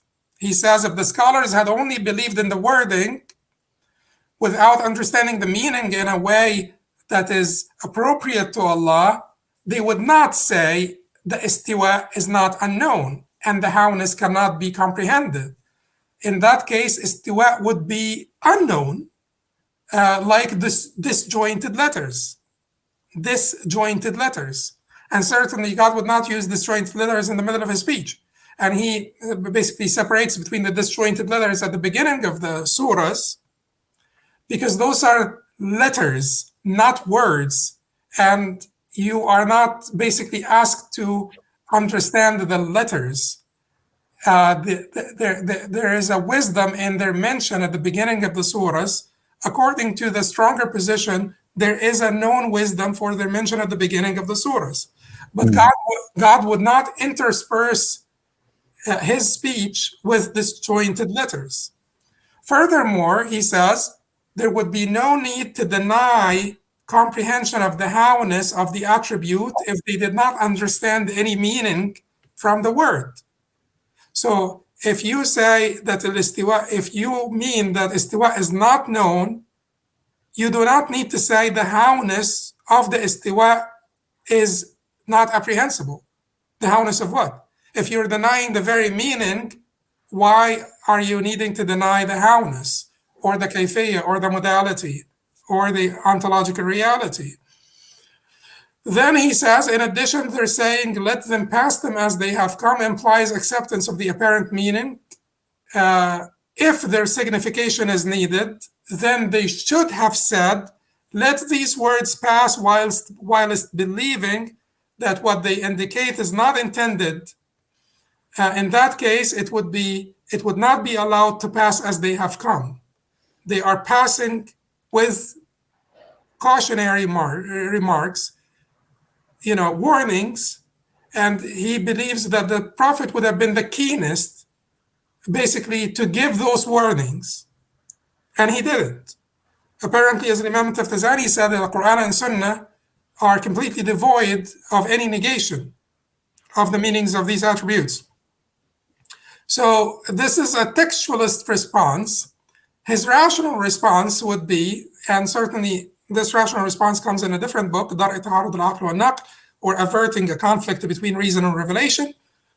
He says, regarding delegation, it is well known that Allah, may He be exalted, has commanded us to reflect upon and understand the Qur'an. Therefore, how is it possible that we are expected to turn away from comprehending it and knowing it? Furthermore, the address in the Qur'an is intended to guide us, clarify all things to us, and bring us out of darkness into light. So how can the apparent meanings of some parts of it be considered false or lead to disbelief? Because, during his time, people who confirmed the aboveness of God were considered by many rationalist theologians, including his chief interlocutor, Imam al-Razi, who died, in 606. So that's about close to 60 years before his birth. We're considering the people who believed in spatialism or aboveness disbelievers. So how is it that we are not expected, he says, to understand the exterior meanings or the interior ones?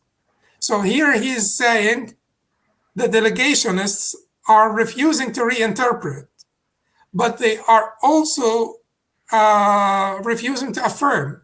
So they are saying that these words, nothing can be understood from them, neither the external meaning nor the internal one, or the primary and secondary meanings. Nothing can be understood from them. He says that if this is true, then we have not been addressed by the clear truth. Anyway, so he carries on to basically refute this on rational basis. Okay, so this is the beginning. The Quran was revealed, the Sunnah was revealed. They basically depict a different picture of God, very different from the Aristotelian notion of God, or the philosophical notion of God that was prevalent in their times. Very different. The righteous predecessors did not involve themselves in reinterpreting them by agreement of everyone.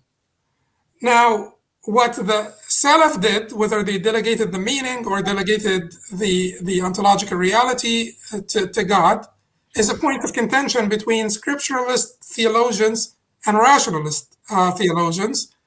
And we have basically tried to cover part of that discourse. So what happened next is that the empire of faith, Muslim empire, I guess, became the largest of its time and the greatest in terms of diversity of people from different ethnicities, different theological backgrounds, different philosophical backgrounds. You had Hindus and Buddhists, you had Christians and Jews, you had philosophers, you had pagans, you had everybody under this empire of faith that was Muslim,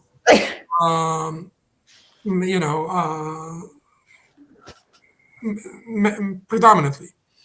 So Muslims then encountered various theistic and philosophical beliefs which challenged their understanding of the divine attributes in the Quran. Negative theology in Islam is said to have started with al-Ja'd ibn Dirham. So this was at basically the turn of the first century, the second century, the beginning of the second century after the hijrah of the Prophet ﷺ. Al-Ja'd ibn Dirham is thought to be the one who first introduced negative theology, the first Muslim to introduce negative theology in Islam. His student, Al-Jahm ibn Safwan, was the main propagator of this theology. That is why the title Jahmi is being sometimes used fairly and unfairly, honestly, against all negationists. They lived during the reign of the Umayyad Caliph Marwan II in the beginning of the second century. And the roots of negative theology and Islam, researchers, that's researchers also from Western academia, that this is a point of contention, a point of controversy. Certainly negative people who espouse negative theology, they will say that this is, completely Islamic, genuinely Islamic. But most of the researchers are identifying the roots to be Neoplatonic, Buddhist, or Christian patristic. I think there's a lot. I mean, I think you could say that the Christian patristic tradition is quite heavily Neoplatonic anyway. Thinking of someone like Augustine and so on. So you could even boil it down to just two: the Christian / Neoplatonic tradition or the Buddhist tradition. But yeah, I certainly, it's very clearly there in the Christian tradition as well, for sure. Yeah. So the God of Aristotle, the unmoved mover, believed to be changeless and not instigating any new action or influence on the world. This conception of God influenced a lot of early Muslims to basically develop a static concept of God. Honestly speaking, their motivations were not always bad. And certainly he's al-Ja'd ibn Dirham and Jam ibn Safwan are objects of much hate by a lot of Muslims, but their motivations may have not been bad. What they have done is bad to me, for sure, but their motivations, they were concerned about sort of the concept of hypostasis in God, or they were concerned about the concept of when they first came up with this conception of or notion of the Qur'an being created. Christians were telling them if Jesus is, if the Word of God and the Qur'an is the Word of God and the Qur'an is not created, then why is Jesus, or the Qur'an is divine, why is Jesus not divine? So they have these concerns, which Imam Taymiyyah will take on, but their motivations may have not been always. Their motivations may have been good, but anyway, the Mu'tazila. They're not like the Jahmis, the earlier Jahmis. The Mu'tazila are the most sort of rationalist theologians in our tradition. As Muslim apologists, they also struggle to merge the concept of Tawheed with the Aristotelian notion of the simple, undifferentiated God. Yeah. To avoid any hypostasis and composition in his essence. They denied the attributes as ontologically distinct realities. The Mu'tazila did not say God does not hear. They said that God does not have an attribute, a quality called hearing that's distinct from his ipseity or his that. So Muslim traditionalists reacted by condemnation of all these developments. So now you had the Mu'tazila and Sunni Muslims, but later on, a certain strand of Sunni Islam wanted to have to basically take sort of a middle position, or wanted basically to defend the Sunnism using Kalam methodology. So Sunni Muslim apologists, such as Imam Abu al-Hasan al-Ash'ari, rahimahullah, in his last phase, because he had three phases, recognized by Ibn Taymiyyah, and Ibn Taymiyyah is completely happy with the last phase, They responded to the denial of divine attributes by affirming the scriptural attributes of the divine ipseity, such as the face and hands and Allah's aboveness, of course, while denying jismiyya. Jismiyya is the Arabic word for corporealism, but we will come later to talk about terminological shifts and what the word, what meanings other than the implications in the Arabic language were transfused into the word. So the Muslim apologists, they affirmed the attributes, but they had an issue with the volitional attributes, the voluntary attributes, God's actions. So they wanted to avoid the concept of supervening of new events in the divine ipseity, which to them would be offensive to his eternity. As their argument, the Kalam cosmological argument, we would come to show that their argument depended on huduth al-a'rad, which is the temporal origination of accidents. So if I am using this argument to prove that the world is temporal, then I cannot subscribe temporal origination of accidents to God, or supervening of new events in God. However, later mutakallimun,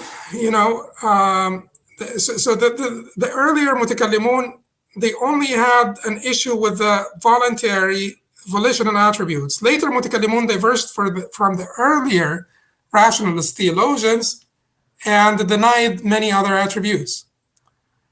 These developments led to a reaction. Some of it was moderate and reasonable, and some of it was excessive. The reaction came mainly from different groups that are extinct now, like Qabeeh and others. But of the groups that are still existent, Ahl al-Hadith and al-Hanabila are the people who had the severest reaction to these developments. So talking about the motivations now, and sometimes Ahl al-Hadith and Hanabila, their reaction was excessive. And Imam Taymiyyah himself acknowledges that some of the Hanabila and Ahl al-Hadith, they were excessive in ithbat, in affirmation, coming close to assimilation, and coming close to ascribing things to God that the revelation does not clearly ascribe to him. So anyway, and particularly the use of weak hadith in this regard is absolutely unacceptable, because you can't even use weak hadith to establish a new ruling. How could you use a weak hadith to establish something about God? So anyway, the point that I wanted to stress here is the point of motivation. The motivation of the Mu'tazila, the motivation of the rational theologians has been the defense of Islamic creeds. Some of them may have been bad, of course, but it does not seem that this basically would apply to the majority, even of the Mu'tazila, who use the cosmological argument to prove the existence of God. Professor William Lane Craig, who is a well-known defender, or basically the most well-known defender of the Kalam cosmological argument in the West. In the West, yeah. Yeah, formulates it in this way. Whatever begins to exist has a cause of its existence. The universe began to exist, and therefore the universe has a cause of its existence. But it's basically a classical syllogism. So before recent scientific developments, particularly second law of thermodynamics, and to some extent the Big Bang, proponents of the argument had to defend the second premise on philosophical grounds. Because the philosophers have believed in the eternity of the world, that it does not have a beginning. So how is it that we're going to prove, the second premise?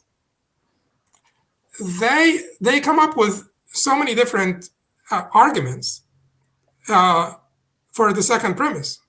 One of them is composition, that bodies are composed. They need a composer. One of them is the argument of ikhtisas, which means that these bodies have specific qualities, and that they believed that everything came from one element, al-jawhar al-fard. Philosophers believe that there was the individual atom, and bodies were composed of individual atoms, but you added certain qualities to them, which some of them believed to have basically to subsist in a realm outside the bodies, and some of them believed that they subsist only in the sensibles. But in order for you to add those qualities so that we have distinct particulars out there that are different from each other, in order for you to add qualities to al-jawhar al-fard, or the primordial substance, in that composition, you will specify one particular with certain qualities and another particular with other qualities, there must be a specifier, a mukhassis, and that must be God.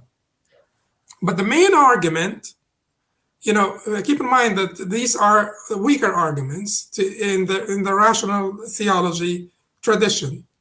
The composition is accepted by the Mu'tazila. The composition is not accepted by the rationalist theologians like Ash'aris and Maturidis.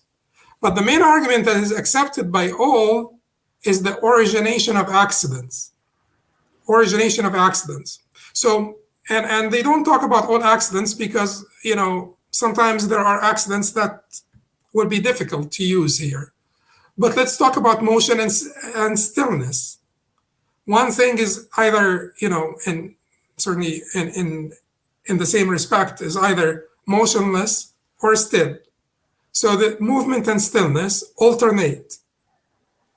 So this mouse, for instance, was on the desk, still, and then I moved it. So before this movement, it was still, and then it moved. Movement and stillness alternate.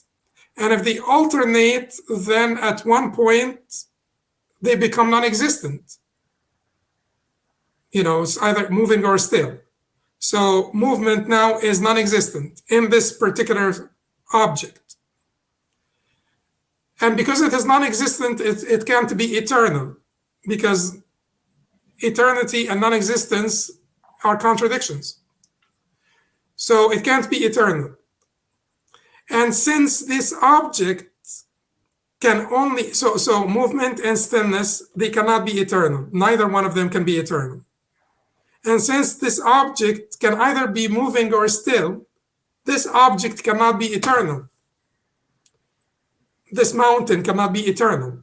Any body cannot be eternal, because it will have to have one of those two qualities.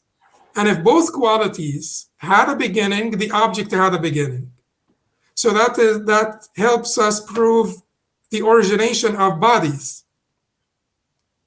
Now, keep in mind that even among the Kalam theologians, I think Imam al-Razi himself thinks that this argument is not particularly that strong, because if they will alternate for eternity in the future, they can alternate for eternity in the past.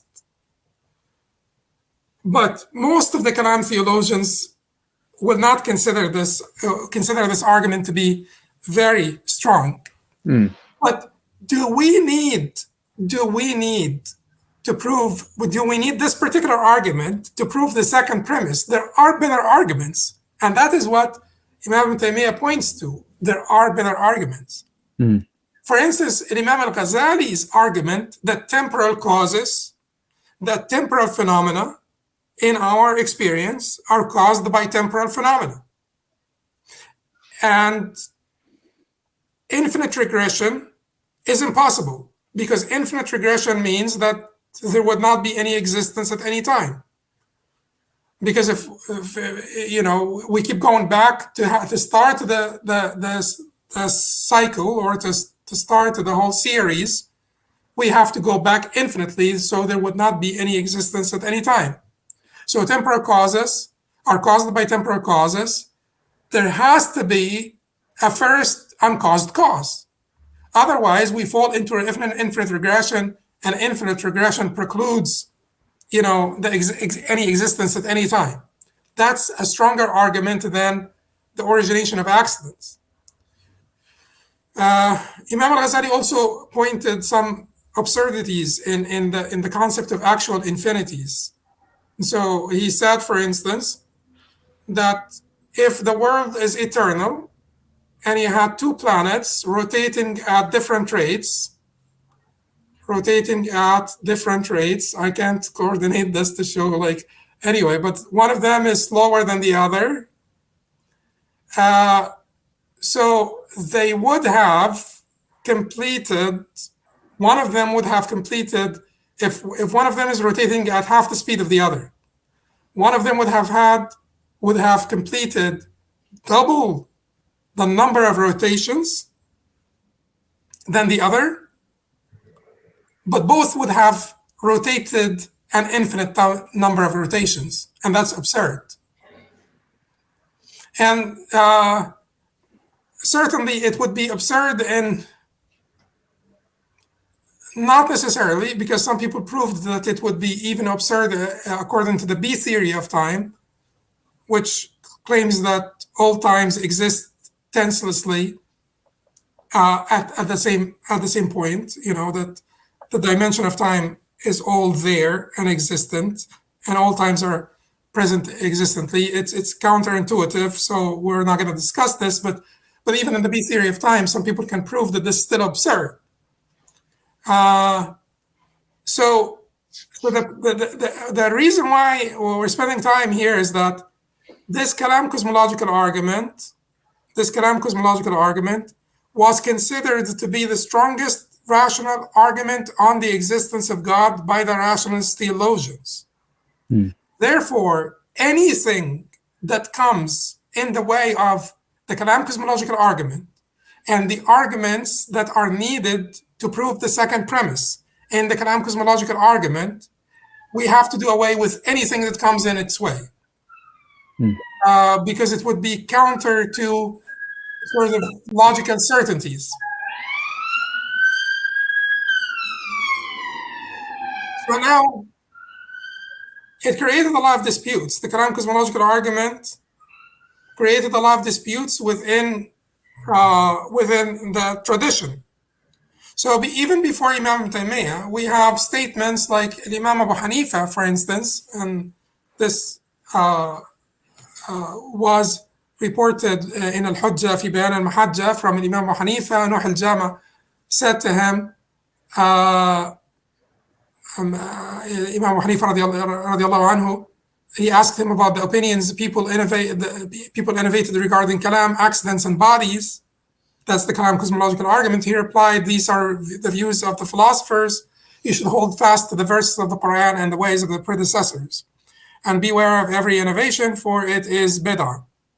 Imam al-Hasan al-Ash'ari initially accepted the Kalam cosmological argument. He may have continued to accept it because the second book that is mentioned here, Risala ila Ahl al-Thaghr, Epistle to the People of the Frontier, it's controversial whether it's by him or by his student Ibn Mujahid al-Basri. I'm not going to get into this controversy, but if it is his, then he later rejected all the arguments of the Kalam, not all of them, some of the arguments of the Kalam cosmological argument.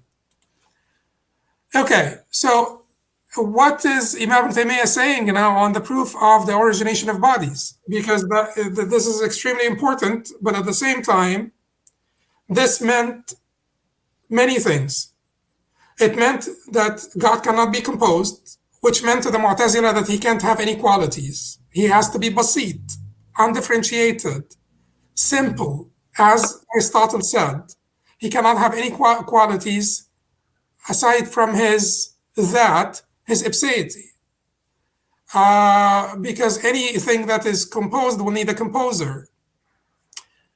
Now, it meant that God does not do any new actions. That nothing new can subsist in him. New actions cannot subsist in him, which is at least contradicting the apparent meanings of the Qur'an, at least the apparent meanings of the Qur'an. So Imam Ibn Taymiyyah said, this is a good argument.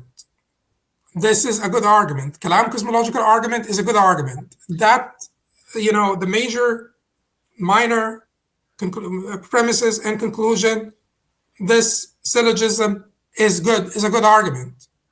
But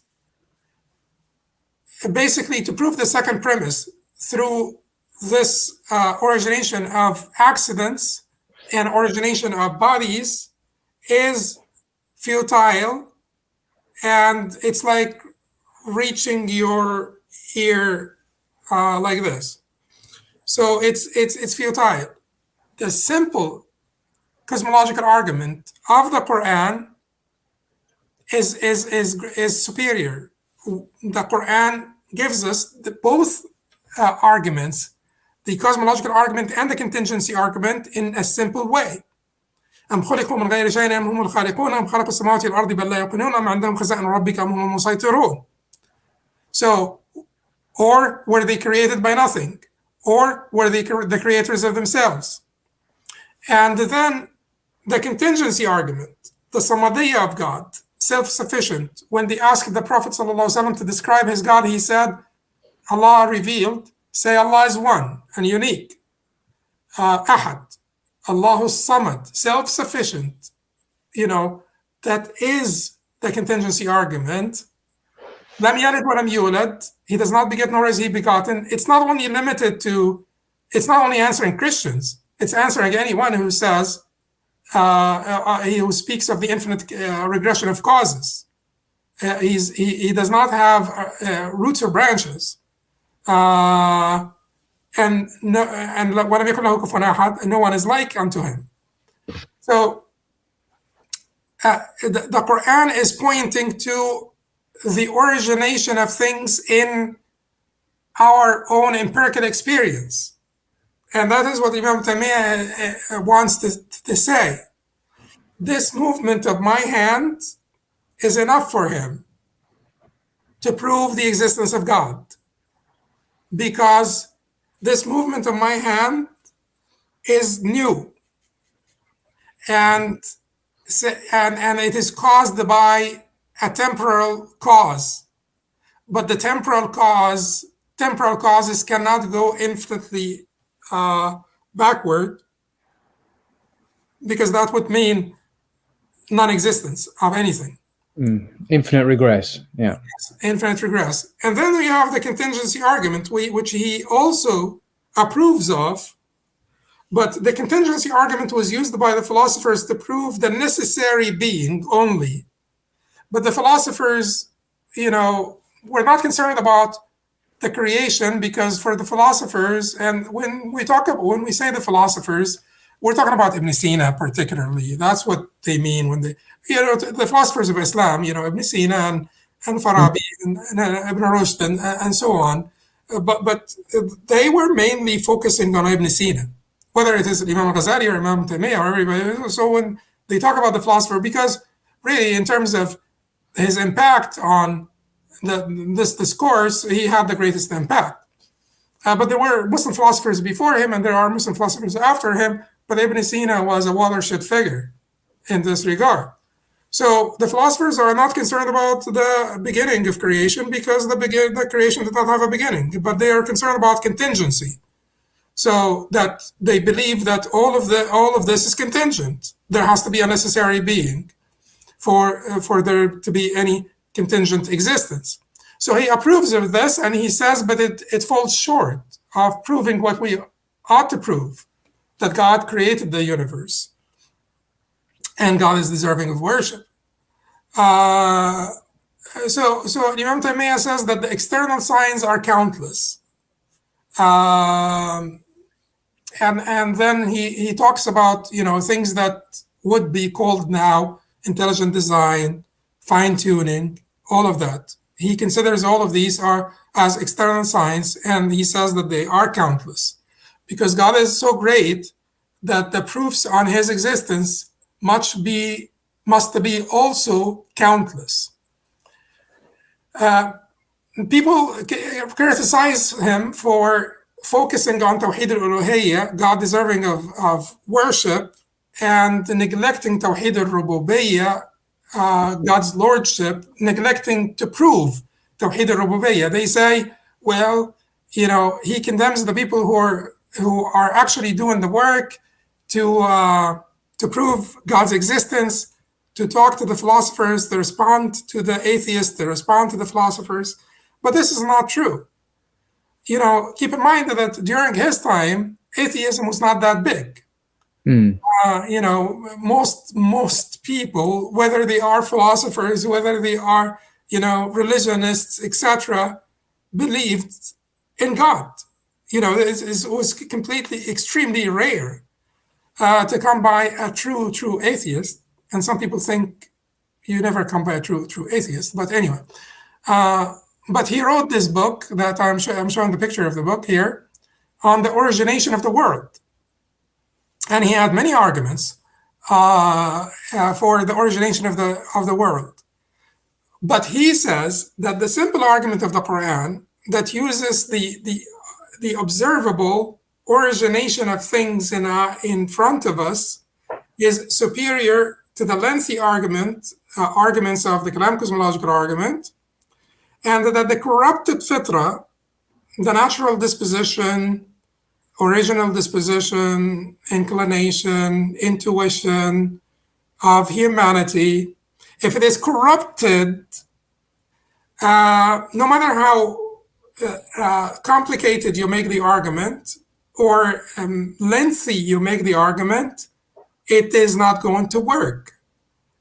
These people will need to go back and rehabilitate their fitra to be able to see the observable, the daruri, the necessary, that's out there. Finally, he says, if you use the Kalam cosmological argument, if you use all of those arguments, they may not be generalized to God because they are not founded in mental axioms that apply to the unseen like the seen. We will, when we talk about his epistemology, we will talk about the role of reason for him. And he believes that reason does cross over from the seen to the unseen. But there are certain parts, certain sort of arguments or principles of reason that cross over. Those are the mental axioms without which you cannot, basically, you will turn into a sophist and you will not understand anything. His alternative, his alternative for the establishment of the existence of God and the lordship of God is three parts. One of them focuses on the fitra. That this is basically like in Plantinga's terminology would be natural faith. He would say that people who don't believe in God, they have a problem with their faith-making mechanisms. There is an sort of an internal, defect. So the fitra for him is extremely important because the recognition of God is fitri. He says here, and this is his statement here, then the original disposition of fitra recognizes the creator without these signs, for it has been created upon that. But if it did not recognize him without them, it would not know that these signs point to him. For the fact that they are his signs and an indication of him is like the fact that a name indicates the named object, the referent. The expression refers to a referent through reference. You have to conceptualize the referent in order for the name to mean anything to you. Thus, the named object must have been conceived of before, and it must have been known that this is a name for it. The conception of God. So you see the perfection, the fine-tuning, the intelligent design. If you don't have the conception of God, if it is not built into you, you would not recognize that these signs point to him. So you have to conceptualize God, and that conceptualization is hardwired inside us or built inside us. Anyway, and the fitra also, your disposition, which to him is spiritual, cognitive, moral disposition. So it's spiritual, cognitive, moral disposition. That's the fitra. That's the genuine human nature is meant to be good. So he has a very optimistic view of human nature or human disposition. Spiritually, morally, cognitively, we are designed, built to, arrive at the right conclusions, spiritually, morally, cognitively. So the fitra is central to his sort of plan. And then he says that the external signs are countless, and they must be countless because they are referring to God. So he would use all of the things that we're using now. All of this is pointing to God. He's trying to undermine the importance of the Kalam cosmological argument. He's trying to undermine the importance of the arguments that prove the second premise in the Kalam cosmological argument. Not the Kalam cosmological argument itself, but the arguments that the rationalist theologians came up with to prove the second premise, which is the origination of bodies through the origination of accidents or composition or ikhtisas or whatever it is. He believes temporal phenomena going backwards for infinity is impossible. That's infinite regress. We're done. Huduth, any origination in front of our eyes, means that there is a first cause. So then he also places a lot of emphasis on the messengers and the messages. He says these are real people who came with real miracles, who pointed to God, and nations believed in them, transmitted their miracles, transmitted their teachings. This was not done in vain. They are part of the, any proof on the existence of God.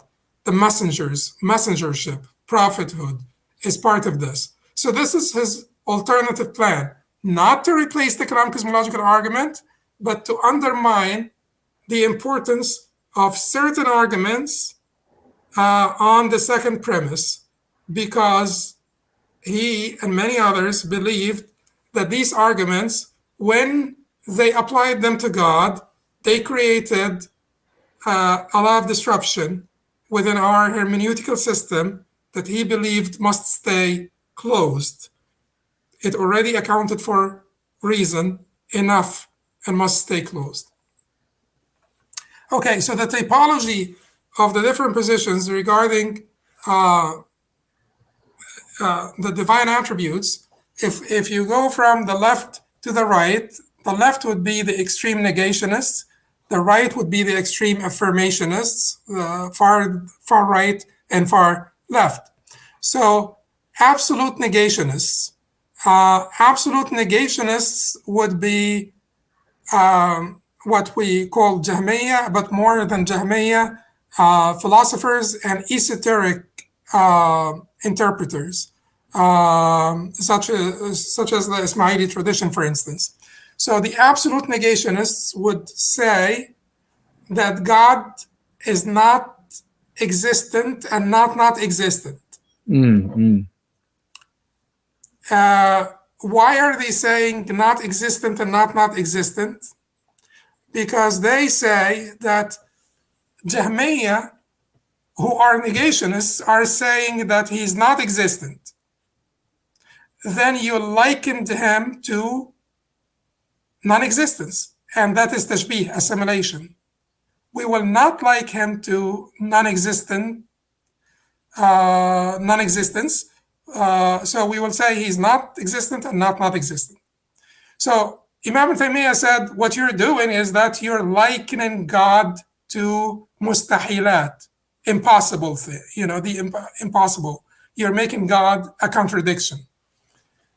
Because non-existent, non-existent is a mustahil, impossible, it's a contradiction. And then you have the relative negationists, which are Mu'tazila. Mu'tazila affirm the names of God without attributes. So they would affirm the names, but the names don't have attributes attached to them, because if you say attributes and qualities, you fall into composition in their understanding. So there is not only the basit, or the simple undifferentiated ipseity of God, but there are also qualities that God is in need for and is composed of, therefore he needs a composer, and all of that. And certainly Imam Taymiyyah has many answers to this, and that we may discuss later. So then you have the relative affirmationists. The relative affirmationists would say the relative affirmationists would be the later mutakallimun, the later rationalist theologians, who affirmed certain attributes to God, and they're not only 7, but they affirmed certain attributes to God. Existence, for instance, is affirmed to God, knowledge and life and power, will, hearing, vision, speaking. They affirmed these attributes to God, but they denied many others. Then you have predominantly affirmationists. That is the earlier mutakallimun. That is Imam Abu al-Hasan al-Ash'ari in his basically last phase. And that is also the earlier Ash'aris. And then you have affirmationists, which would be considered, because keep in mind I am Hanbali, so that's what I believe, at least. So affirmationists would be Hanbalis like Imam Taymiyyah, who affirm, use that equation: affirmation without assimilation, exoneration without negation. You have extreme affirmationists, which are the Karramis. They are extinct now, but they were basically quite popular at certain times. And during the time of Imam al-Razi himself, his main contention was with Karramis, and people that basically had the greatest animosity with Imam al-Razi were Karramis. And then you have assimilationists. Some people say that, Hisham ibn al-Hakam and Aban ibn Sam'an, some people are called assimilationists because they were extreme affirmationists to the point of assimilation, likening God to man. And these certainly are very sort of unimportant, and people actually dispute whether they ever said that or not, but they're not really prominent people in our tradition at all. Hisham ibn al-Hakam was what Sunnis would call a Rafidi. He was like from the Shia who rejected Abu Bakr and Omar. Why do I have this line in the middle here? Because this is a very significant line. A very significant line. Is God perceptible by the eye in the hereafter or not? Can we see God in the hereafter or not? And this line separates between the people to your left, who deny that God can be perceived, it can be seen in the hereafter, and those to your right who say that God will be seen by our eyes in the hereafter. So now, the turning of the tide. When we spoke earlier about the Imam al-Ghazali, he was born in 450 after Hijrah, died in 505 after Hijrah. There was a certain prime minister, maybe you call him prime minister or something, like Nizam al-Mulk, or a sultan under the Khalifa. His name was Nizam al-Mulk, and Nizam al-Mulk had great respect for Imam al-Ghazali, who deserved the respect for sure, and made him basically the principal of, what will be later a franchise of schools throughout the Muslim territories. And Imam al-Ghazali was the one through these schools to make basically kalam, or to make rationalist theology, win over most of the scholars. The masses did not particularly subscribe to or the public, I should say, maybe masses is not the right word. The public did not necessarily subscribe to any particular school, but many scholars did, and they became the decisive majority, even though they did not necessarily fully subscribe, wholeheartedly subscribe to the Kalam methodology. Like the people who accepted the conclusions of Kalam, the outcome of Kalam, were averse to Kalam, even among the people who accepted the conclusions of Kalam were averse to Kalam, and it was a certain, like, a limited number of people who were engaged in rational theology. So Imam al-Razi, who died in 606 after Hijrah, was the chief interlocutor of Imam Taymiyyah, died 60 years before him, before he was born, almost 60 years, but he was his chief interlocutor, transgeneration, because the ideas of Imam al-Razi were the chief interlocutor in his books. Imam Razi made takfir of the spatialists and corporealists at the end of his book, Asas al-Taqdis. During the discussions, he was talking about Karamites and Hanbalites being the ones who subscribe to those views. Corporealists here did not mean people who say that God has a body or God is a body. Corporealists here means that people who say things that corporealism is a necessary concomitant of, or lazim of, or a necessary concomitant of those beliefs. So I just wanted to say that to basically make you familiar with the scene and intellectual milieu that Imam Taymiyyah came into. This particular takfir, Imam Taymiyyah acknowledges that Hanbalis also committed takfir. He says that one of the bid'ah that Hanbalis and Ahl al-Hadith had fallen into is excessive takfir. So this was not limited to rationalist theologians. This was basically mutual sort of animosity and hostility taking place between rational theology and scriptural theology.